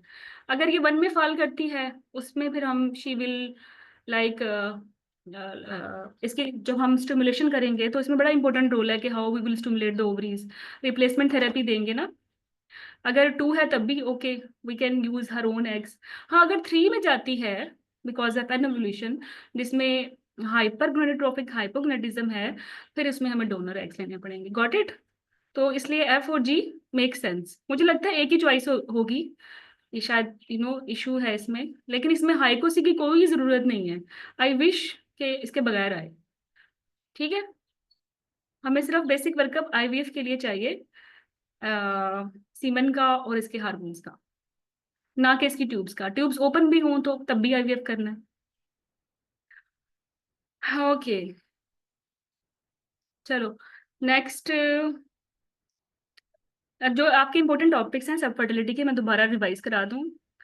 आपके जो एग्जाम में क्वेश्चंस आएंगे वो कहीं ना कहीं आपको एल्गोरिथम पे लाके खड़ा कर देंगे कि आपने कहाँ मूव ऑन होना है। असेसमेंट ऑफ इनफर्टाइल कपल में कि आप हिस्ट्री पे हो तो आपने इन्वेस्टिगेशन करना है, आप इन्वेस्टिगेशन क्रॉस कर चुके हो तो आपने मैनेजमेंट करनी है, कुछ ना कुछ तो करना है। एक्सपेक्टेंट, इंडक्शन, कास्ट ट्रीट करना है, जो भी है, थायराइड इशू है तो उसको देखें, प्रोलैक्टिन इशू उसको देखें, मेल फैक्टर है उसको देखें, अगर कोई भी रीजन नहीं अनएक्सप्लेन्ड है उसको देखें। ठीक है, तो इस टाइमलाइन को फॉलो करना है। आप किस टाइमलाइन पे खड़े हो, डेफिनेटली 1 या 2 क्वेश्चंस आते हैं इस टाइमलाइन से।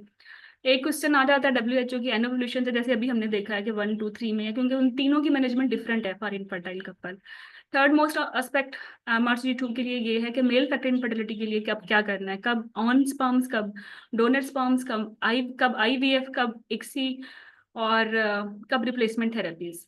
ठीक है, और सीमन एनालिसिस की interpretation you must know. They will not से यू कि ये काउंट कम है, दे विल से यू कि 1.8 मिलियन है, दे विल से यू कि ये 30 मिलियन है। तो आपको इसकी इंटरप्रिटेशन आनी चाहिए कि कितनी मॉर्फोलॉजी नॉर्मल है, कितना काउंट नॉर्मल है, कितने लाइव होने चाहिए, राइट? और एक क्वेश्चन डेफिनेटली यहाँ से आएगा कि ट्यूबल फैक्टर इनफर्टिलिटी के लिए आपने कौन सी इन्वेस्टिगेशन करनी है, करानी भी है या नहीं, और कौन सी करानी है। एंडोमेट्रियोसिस के साथ स्टेज वाइज कैसे लेके चलेंगे, ठीक है। 1 और 2 में तो like conservative laparoscopic surgeries work, 3 और 4 में आपने आईवीएफ ही करनी होती है, ठीक है। एंडोमेट्रियोमा अगर उसका साइज मोर देन 4 mm है तभी रिमूव करेंगे, वरना नहीं करेंगे। और अगर रिमूव भी करना है तो इसमें सिस्टेक्टमी नहीं करनी है, आप उसमें ड्रेनेज और एब्लेशन करते हैं। लेकिन अभी ये एंडोमेट्रियोसिस के साथ आपको अच्छे से समझ आएगा, with we will do it with infertility. फिर अनएक्सप्लेन्ड इनफर्टिलिटी के साथ क्या है, डेफिनेशन क्या है इसकी, और इसकी डेफिनेशन जो है वो टाइमलाइन के साथ, एज के साथ और high risk low risk couple के साथ चेंज हो रही है, ठीक है। और हर टाइमलाइन के साथ मैनेजमेंट स्ट्रेटजीज डिफरेंट है, लो रिस्क कपल की डिफरेंट है, हाई रिस्क की डिफरेंट है, सेम कपल की डिफरेंट है, ओवेरियन एजिंग के साथ डिफरेंट है। इंडक्शन करनी भी है या नहीं, और अगर करनी है तो मॉनिटरिंग कैसे करनी है, ठीक है, ओवुलेशन के लिए और मल्टीपल प्रेगनेंसीज के लिए, जो मैं आपको लेक्चर में बता चुकी हूँ। और अगर करनी भी है तो फर्स्ट सेकंड थर्ड लाइन क्या है। फर्स्ट लाइन में जैसे ओरल ड्रग्स हैं, सेकंड में इंजेक्शंस होते हैं या सर्जरीज होती हैं जिसे हम लैप्रोस्कोपिक ओवरियन ड्रिलिंग बोलते हैं, और थर्ड पे आईवीएफ। आईयूआई कब करना है, प्रोटोकॉल क्या है, सक्सेस रेट क्या है, स्टिमुलेशन के साथ करना है या सिंपल करना है नेचुरल साइकिल के साथ। इसी तरह आईवीएफ इक्सी के प्रोटोकॉल, सक्सेस रेट और रिस्क। ओवेरियन रिजर्व टेस्टिंग पे 1-2 क्वेश्चन आते हैं, कब एफएसएच, मोस्ट कॉमन एफएसएच है बट मोस्ट स्पेसिफिक एएमएच है। एएमएच ना हो तो उसकी रिप्लेसमेंट एएफसी होती है। फिर OHSS, how you will prevent, या मैनेजमेंट पे आ जाएगा कि कहाँ करना है, वार्ड में या सीसी या आईसीयू में, और क्या करना है बेसिकली। फिर रिकरेंट इम्प्लांटेशन फेलियर, इस पे जो आपने एक्साइटिंग न्यू टॉक्स पढ़े हैं, एक क्वेश्चन इसमें से आ जाता है। फिर फर्टिलिटी प्रिजर्वेशन कैसे करनी है कैंसर्स में, social freezing, eggs, sperm freezing, और इसके एथिकल इश्यूज और लीगल इश्यूज भी हैं। जो इसके लीगल और एथिकल इश्यूज हैं वो क्लिनिकल गवर्नेंस का पार्ट है। सो MRCG 2 के लिए अगर आपने सब फर्टिलिटी पढ़ना है तो ये आपने 14 पॉइंट्स पे इस मॉड्यूल को अप्रोच करना है, ठीक है। Okay, now practice recent exam questions. अब मैंने अपने क्रैश कोर्स से कुछ क्वेश्चंस मैंने उठाए हैं जो हम प्रीमियम के साथ डिस्कस करेंगे, ताकि आपको पहले ही पता हो कि एग्जाम में क्या होता है। तो just revise it for me कि what is oligospermia. Sperm concentration पर ml अगर लेस देन 15 ml है तो ये ओलिगोस्पर्मिया है। ऐसे तीनों में अगर मोटिलिटी लेस देन 32 है, मॉर्फोलॉजी 4 होनी चाहिए, तो फिर like this is not good. Azoospermia, no sperm in ejaculate, aspermia, no ejaculate, necrospermia, only dead sperm cells present in semen, and globospermia, abnormal sperm morphology in which acrosome is completely absent। और वो एक syndrome होता है जिसकी बात हमने detailed lecture में कर ली थी, ठीक है। जस्ट रिवाइज इट फॉर मी के नॉर्मल वॉल्यूम 1.5 ml है, टोटल इजैकुलेट पे 39 होना चाहिए और पर ml की 15 होना चाहिए, ठीक है। टोटल मोर्टेलिटी 40 है बट प्रोग्रेसिव 32 होनी चाहिए। मोर्टेलिटी 58 है और मॉर्फोलॉजी 4% है, ठीक है। अदर मार्कर्स में पीएच है और बाकी चीजें हैं जो हमने डिटेल में लेक्चर में की हैं। Okay, so read this question, this is your exam question. जनवरी 2020-25 में अगर आपने एग्जाम दिया है तो आपने ये क्वेश्चन देखा था पेपर पे, ठीक है। 32-34 ये रोल अब इसी लाइन पे करें जिस पे मैंने आप तुम लोगों को समझाया है ना, स्टेप 1 2 3 4, उसी लाइन पे सबसे पहले आपने स्टेटमेंट पढ़नी है। और while you are reading the statement आपने अपने कैच पॉइंट्स और डायग्नोसिस बना लेना है पहली रीड में, ठीक है। Okay, I am giving you time 1 minute है आपके पास सिंगल बेस्ट आंसर्स का की बनाने में। आप बनाएं, तभी I guide you and write in the chat box, then I will help you.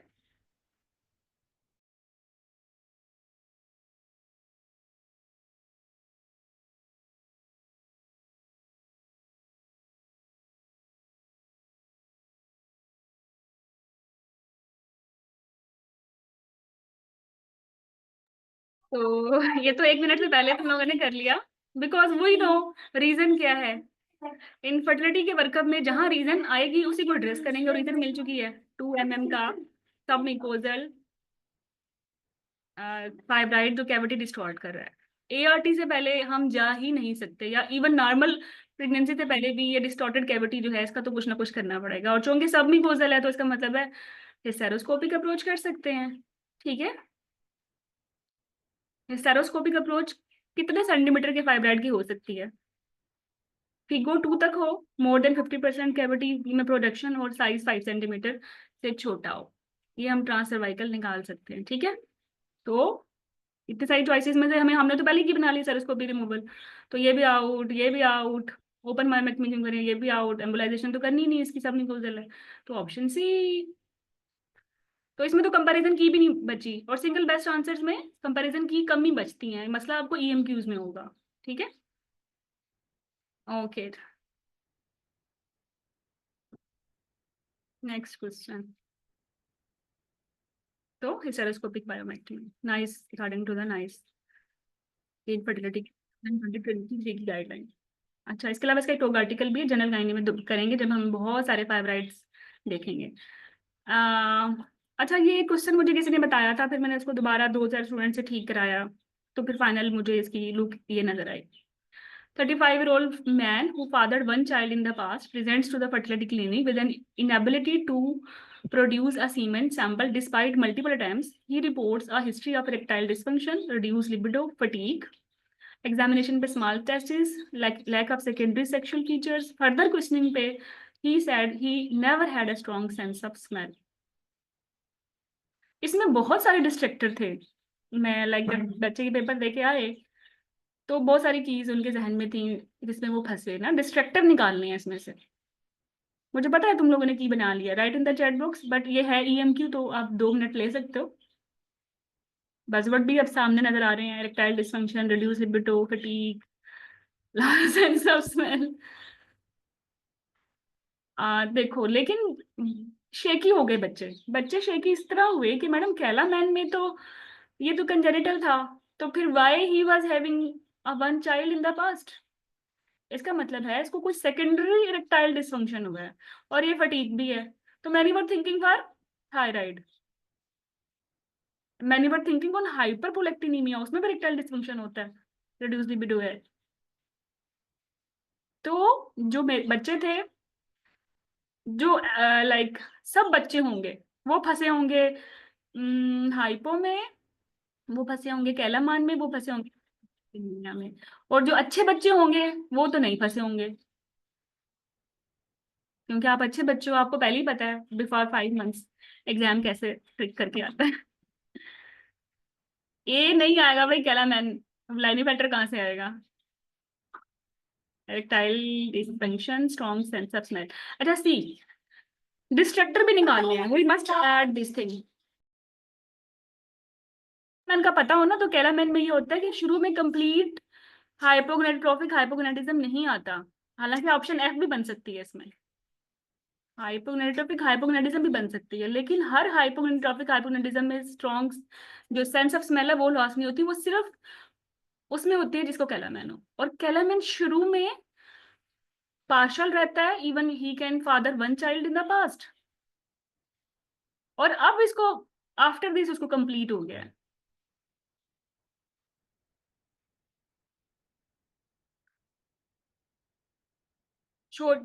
देखो, जो स्मॉल ओवरी या स्मॉल टेस्टिस है ना, या लो एस्ट्रोजन या लो टेस्टोस्टेरोन है, ये दोनों के दोनों आप हाइपोगोनेट्रोपिक में भी देखेंगे, आप हाइपरगोनेट्रोपिक में भी देखेंगे। जो इन दोनों को डिफरेंशिएट करता है ना, वो FSH है। ठीक है, और ये जो reduce libido, erectile dysfunction specifically, और ये जो सेंस ऑफ स्मेल है, इट इज फेवरिंग कैलामैन। अगर यहाँ होता भी ना लाइनीफेल्टर, इसमें भी टेस्टिकुलर फेलियर होता, हम इवन देन इस पे नहीं जा रहे थे। अच्छा, ये इस सब फर्टिलिटी के मॉड्यूल में जितने भी क्वेश्चंस आए थे उसमें सबसे टफ यही था, बाकी सारे डुएबल थे, लेकिन फिर भी आपने डिस्ट्रक्टर को निकालना है, बिकॉज यू नो कैलामैन कंप्लीट नहीं था, इसलिए पहले एक बच्चा हो गया। Sense of smells classical buzzword है कैलामैन का, इरेक्टाइल डिसफंक्शन स्ट्रॉन्ग बजवर्ड है कैलामैन का, तो हमने बेस्ट फिट इन की बनानी है ना। आल्दो फिट इन लाइनेफेल्टर भी बन रही है, फिट इन थायराइड भी बनता है क्योंकि फटीकनेस लिखी हुई है, ठीक है, लेकिन बेस्ट फिट इन तो कैलामैन है जो सारे एस्पेक्ट्स को ठीक कर रही है। फिर मैंने कैलामैन को मजीद सर्च किया और फिर ये निकला, Kallmann syndrome is a form of congenital HH। अब देखो हमारे पास HH भी है, आपको हैरानी होगी कि सिंगल बेस्ट आंसर्स है ईएमक्यूज में आपको 2 कीज भी सेम मिल जाती हैं। जैसे अभी हमने देखा एच और दूसरा था कैलाबेन, दोनों सेम ही है क्योंकि कैलाबेन एच की टाइप है। लेकिन अगर आपको स्पेसिफिक बजवर्ड दे रहे हैं तो आप जेनरिक की तो नहीं यूज कर सकते, आपकी की शुड भी स्पेसिफिक। उन्होंने बड़ा स्पेसिफिक नैरो सिनेरियो दिया है ना सेंस ऑफ स्मेल के साथ, दैट्स वाई यू का। और अगर एच है तो फिर वो प्राइमरी भी हो सकती है। कैलामैन में ये होता है कि बाद में कंप्लीट होता है।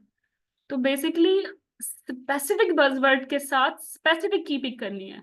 अगर आप एच करोगे तो सिंगल बेस्ट आंसर्स का कंसेप्ट खत्म है, because you are supposed to choose the best among all correct keys. Even I agree thyroid हो सकता है फैटिक जैसे, लेकिन बेस्ट तो नहीं है ना। बेस्ट कौन सी की है जो सारे बजवर्ड को एक्सप्लेन करे, और इन सारे बजवर्ड को चलो 100% एक्सप्लेन नहीं कर रहा कैलेमन, बट 80% अगर कोई कंप्लीट कर रहा है वो सिर्फ कैलेमन कर रहा है।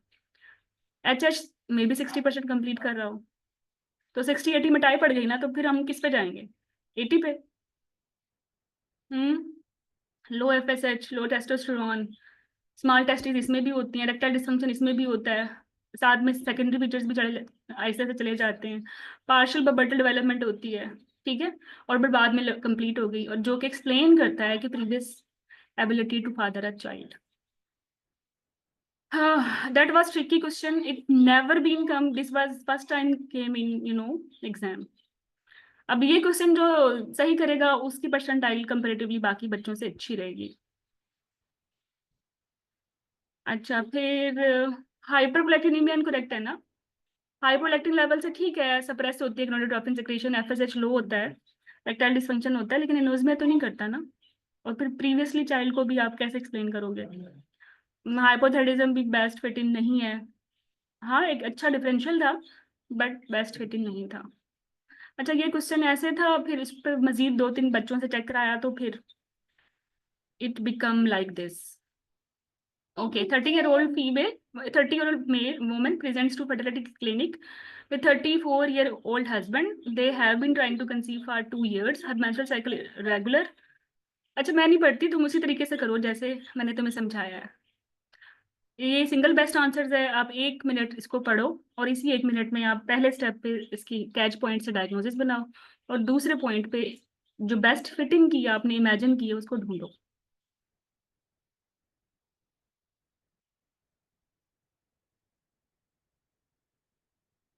Right in the chat box after 1 minute. और 1 मिनट में तुम सबके आंसर्स नहीं आए ना तो I will give you additional homework.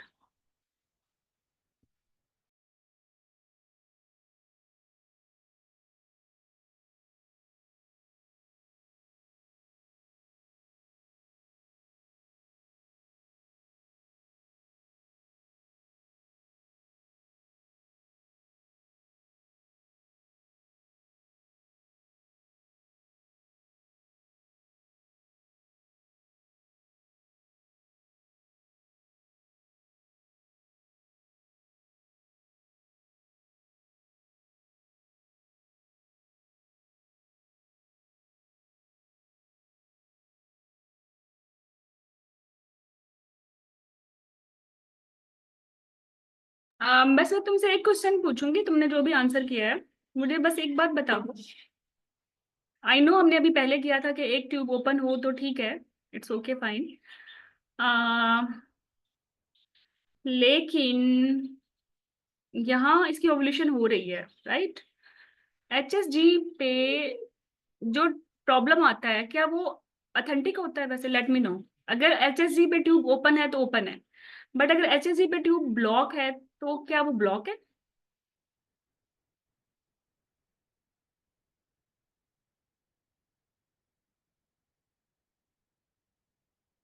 Okay.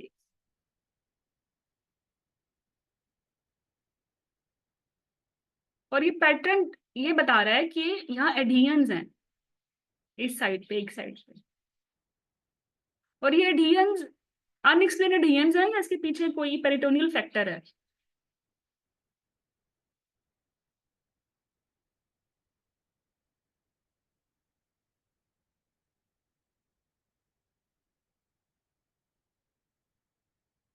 HSG पे अगर आपको लगे कि एडियंस का तरफ है या HSG पे आपको दोनों ट्यूब्स ब्लॉक लगे, नेक्स्ट स्टेप क्या है? मुझे वो बस वो बता दें।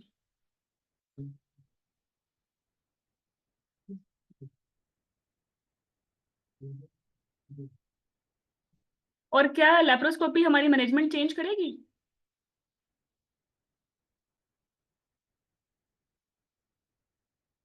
लेप्रोस्कोपी हमारी मैनेजमेंट चेंज नहीं करेगी? कितने कपल्स में अनएक्सप्लेन्ड एंडोमेट्रियोसिस निकलता है इनफर्टिलिटी के बैकअप पे? हम्म। और अगर एंडोमेट्रियोसिस है तो क्या ये हमारी मैनेजमेंट चेंज नहीं होगी?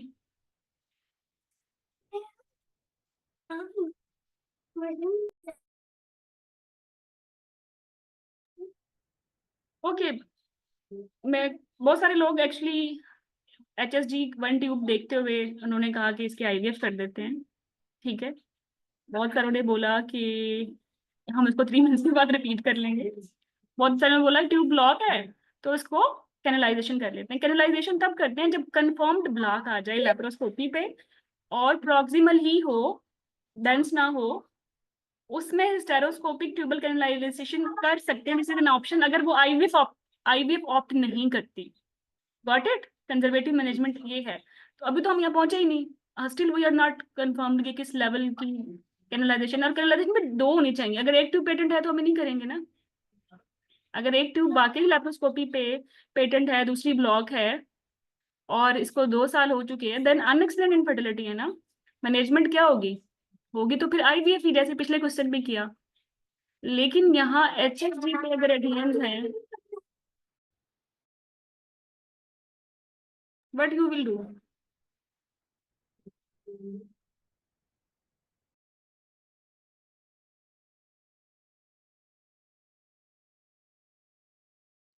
मैडम हम कंफर्म करेंगे ना ब्लॉकेज है या नहीं।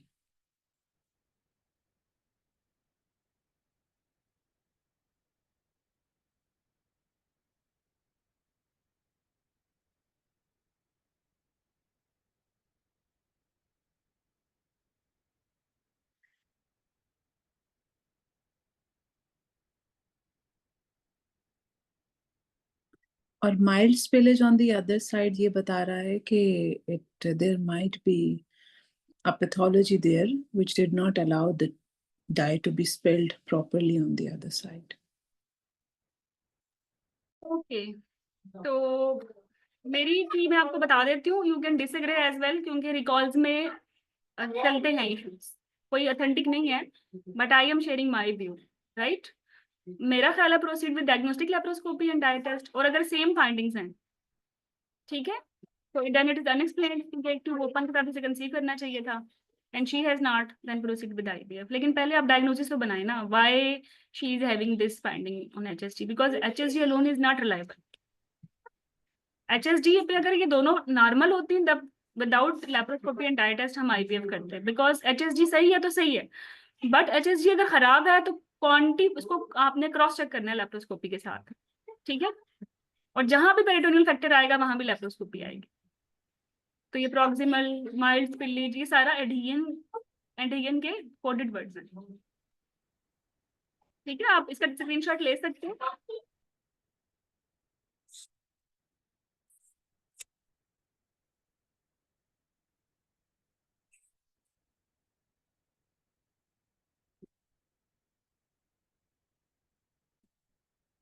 अब आप ये क्वेश्चन पढ़ें, इसको अटेम्प्ट करें, राइट करें that the way I told you, और फिर बताएं।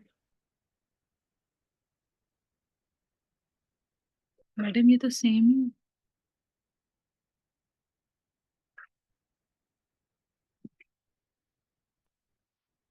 12 पढ़ो, फिर पता समझ आएगी सेम नहीं है।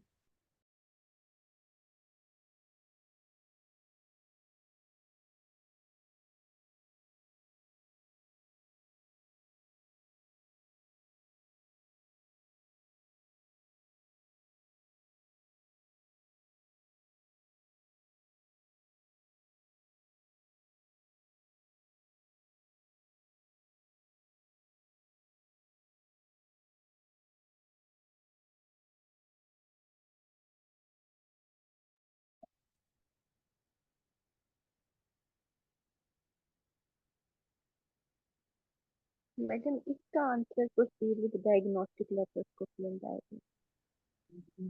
मैंने बस बट बताए तो हैं उन्होंने कि नेक्स्ट बेस्ट स्टेप पूछा है। देखो देखो, अगर 12 मंथ्स पे आई लैब्स कर ली, ठीक है, लैब्स है नॉर्मल, राइट, ठीक है। अब 18 मंथ्स पे दोबारा आ गई। अब बेसिकली हमें हमें इस स्टेटमेंट से ये तासुर मिला है कि ये 18 मंथ से कर रहे हैं और फर्टिलिटी वर्कअप इनका हो गया। टाइमलाइन नहीं पता, लेकिन हम इसको अगर 18 मंथ्स की टाइमलाइन लें और एट 18 अगर everything is okay, what we should do? Diagnosis क्या बनता है? 1 ईयर में 80% कपल कंसीव करते हैं, 2 ईयर में 90। इसका तो 2 ईयर हुआ ही नहीं, and she is low risk. कोई बेस्टवर्ड नहीं है, कोई ऐसा नहीं है कि लाइक अर्ली इंटरवेंशन करें। Madam I think screen change नहीं हुई है, ये पिछला ही क्वेश्चन आ रहा है।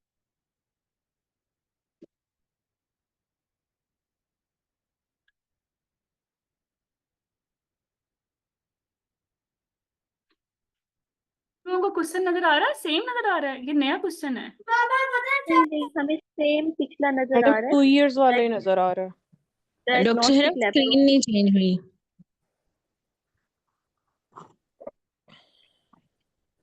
अब नया नजर आ रहा है? हाँ जी।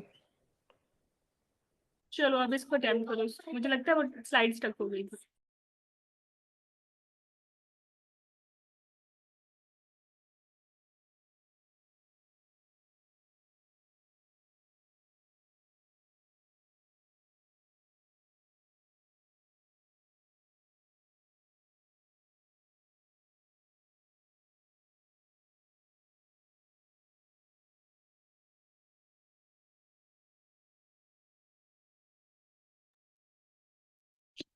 मैडम इस वाले में हम फिर एल्गोरिदम के अकॉर्डिंगली वेट करेंगे। हाँ सॉरी, अपॉलॉजी फॉर दिस, तुम लोगों को नजर नहीं आई स्लाइड, ठीक है। और तुम एक मेंटल कॉन्फ्लिक्ट में रहे हो पूरे 2 मिनट। तो 18 मंथ्स पे है, सब कुछ सही है, इस टाइम लाइन पे अगर सब कुछ सही है तो हम इसको क्या करेंगे? हम्म, मैंने उसको वेट करवाएंगे for 6 more months। 6 months exactly the same question were in the exam this was, ठीक है। ओके चलो नेक्स्ट। अब आ गई 22-year-old woman, her husband 29, trying to conceive from 12 months. The male partner semen analysis is normal, but woman has having oligomenorrhea, obesity and hirsutism. Progesterone 10 आया है उसका, ठीक है। अल्ट्रासाउंड पे पीसीओएस की लुक आई है, तो बेसिकली पीसीओ है। तो now what you will do? अब आपने ये स्टेटमेंट पढ़ी तो आपको डायग्नोसिस तो पहले ही मिल गया ना। ये एक अच्छे क्वेश्चन होते हैं जिसमें डायग्नोसिस आपको स्ट्रेट फॉरवर्ड मिल जाता है और आपको पता होता है इसमें क्या करना है। तो this is easy to approach. अगर इस क्वेश्चन को आपने खराब किया ना तो आपकी परसेंटाइल पे बहुत गंदा फर्क पड़ेगा, क्योंकि सब जिसको अच्छा करते हो आप उसको गंदा करते हो, तो आप एवरेज से भी बिलो हो गए हो। हर क्वेश्चन की रैंकिंग होती है, ठीक है। तो यहाँ आपका रैंक, अगर ये आपने सही किया तो ठीक है, आप इक्वल हो। आपने खराब किया ना, क्या है भाई, ठीक है। अच्छा अब इसमें हमें पता है कि हमारी जो फर्स्ट लाइन इंडक्शन रजीम है पीसीओ में वो सीसी, इट्स नॉट लेजरा। हालांकि एशर में एमआरसीपीआई के एग्जाम में दिस इज लेजरा, but you are appearing in MRCOG 2, तो you will go for a option. Okay चलो नेक्स्ट क्वेश्चन था आपके एग्जाम में इन लाइक जनवरी, जो हुआ था अभी आपका 22 जनवरी को, और लकली आज हम 29 जनवरी में बात कर रहे हैं ना, मतलब एक हफ्ता भी नहीं हुआ। अच्छा, 22-year-old woman and her 29-year-old husband have been trying to conceive for 12 months. The female partner has PCOS and oligomenorrhea, obesity, progesterone, and the male partner analysis is abnormal. Okay, ठीक है। मेल पार्टनर की mortality 21 है, oligospermia 1.8 million है।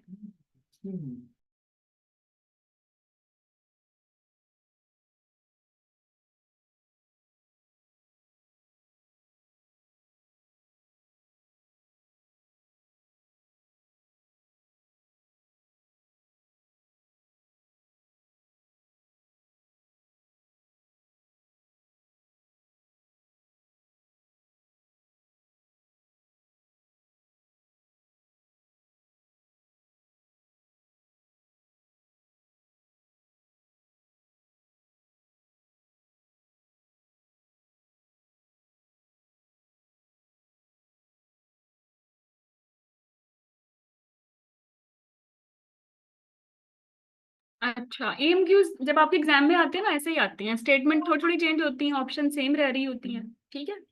तो no, आप ये आपको लगेगा सेम क्वेश्चन है, चेंज है, लेकिन देखो बस नहीं है इसमें।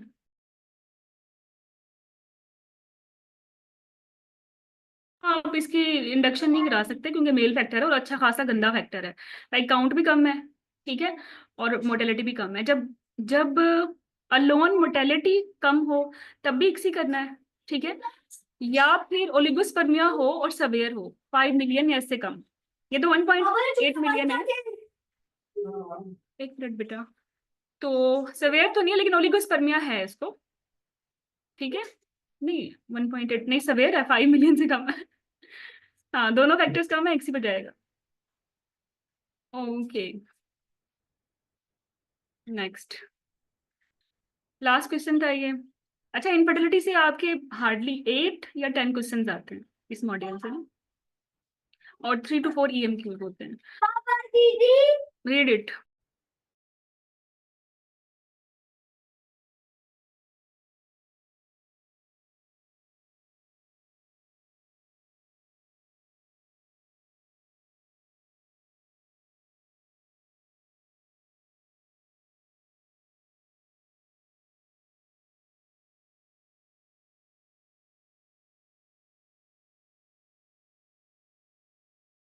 तो बजवर्ड आपका क्या था इधर?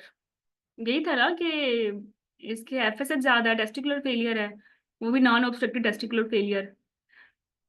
और इस टेस्टिकुलर फेलियर में होता तो आईवीएफ है, लेकिन क्या ये खुद से दे सकता है स्पर्म्स? बंदी तो ठीक है। अच्छा, इसमें आप कर दें donor semen and donor sperm. ये डोनर सीमन कोई टर्म नहीं है, मैंने आपको पहले भी बताया था, ये टर्मिनोलॉजी इशू है इसमें, ठीक है। ये मैंने एक्सप्लेन किया हर चीज को, ये डोनर स्पर्म थोड़ी ठीक है। हाँ, IUI विद डोनर स्पर्म और नॉन ऑब्स्ट्रक्टेड ये स्पर्मिया में एफएसएच हाई हो, तो इसमें इसका मतलब है कि we are unable to even produce sperm even after surgical sperm retrieval. Obstructed है तो स्पर्मिया में हम सर्जिकल एस्पिरेशन करते हैं, वहां से कोई ना कोई हम स्पर्म ढूंढ ही लेते हैं, ठीक है। वो ये तो फिर भी नॉन ऑब्स्ट्रक्टेड है, तो इसमें तो स्ट्रेट फॉरवर्ड डोनर स्पर्म पे जाएगा। हाँ बिल्कुल। सो आई थिंक खत्म हो गया ये।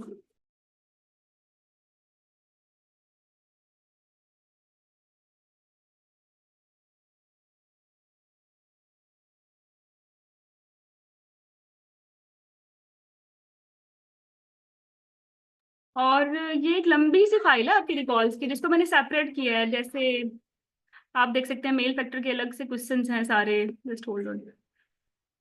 जैसे मेल इनफर्टिलिटी पर जितने रिकॉल्स हैं मैंने उनको सेपरेट कर लिया है। इसके बाद जो ओव्यूलेशन डिसऑर्डर्स पे हैं वो सेपरेट कर लिए हैं। इसके बाद ट्यूबल फैक्टर के सारे सेपरेट हैं, फिर ईयर वाइज भी हैं कुछ।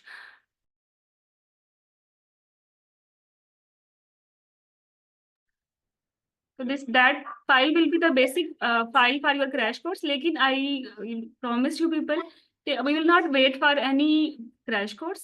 जो like 30% रिकॉल्स हैं वो हम साथ प्रेमी में भी करेंगे, ताकि आपके पास एम्पल टाइम हो अपनी गलतियों को देखने का और उसके मुताबिक एग्जाम अप्रोच का, ठीक है। तो ये आपकी टॉपिक लिस्ट है, ठीक है। So this is perfect combination how to approach subfertility for MRCG2. You know how to read it. You know what are important topics, and now you know how to approach EMQs, and now you know how the questions are coming up, and you have ample time as well. So I wish none of you will make any mistake in subfertility. Now you have ample 5 months as well.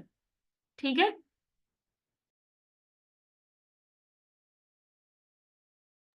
Inshallah, madam. इंशाल्लाह इंशाल्लाह।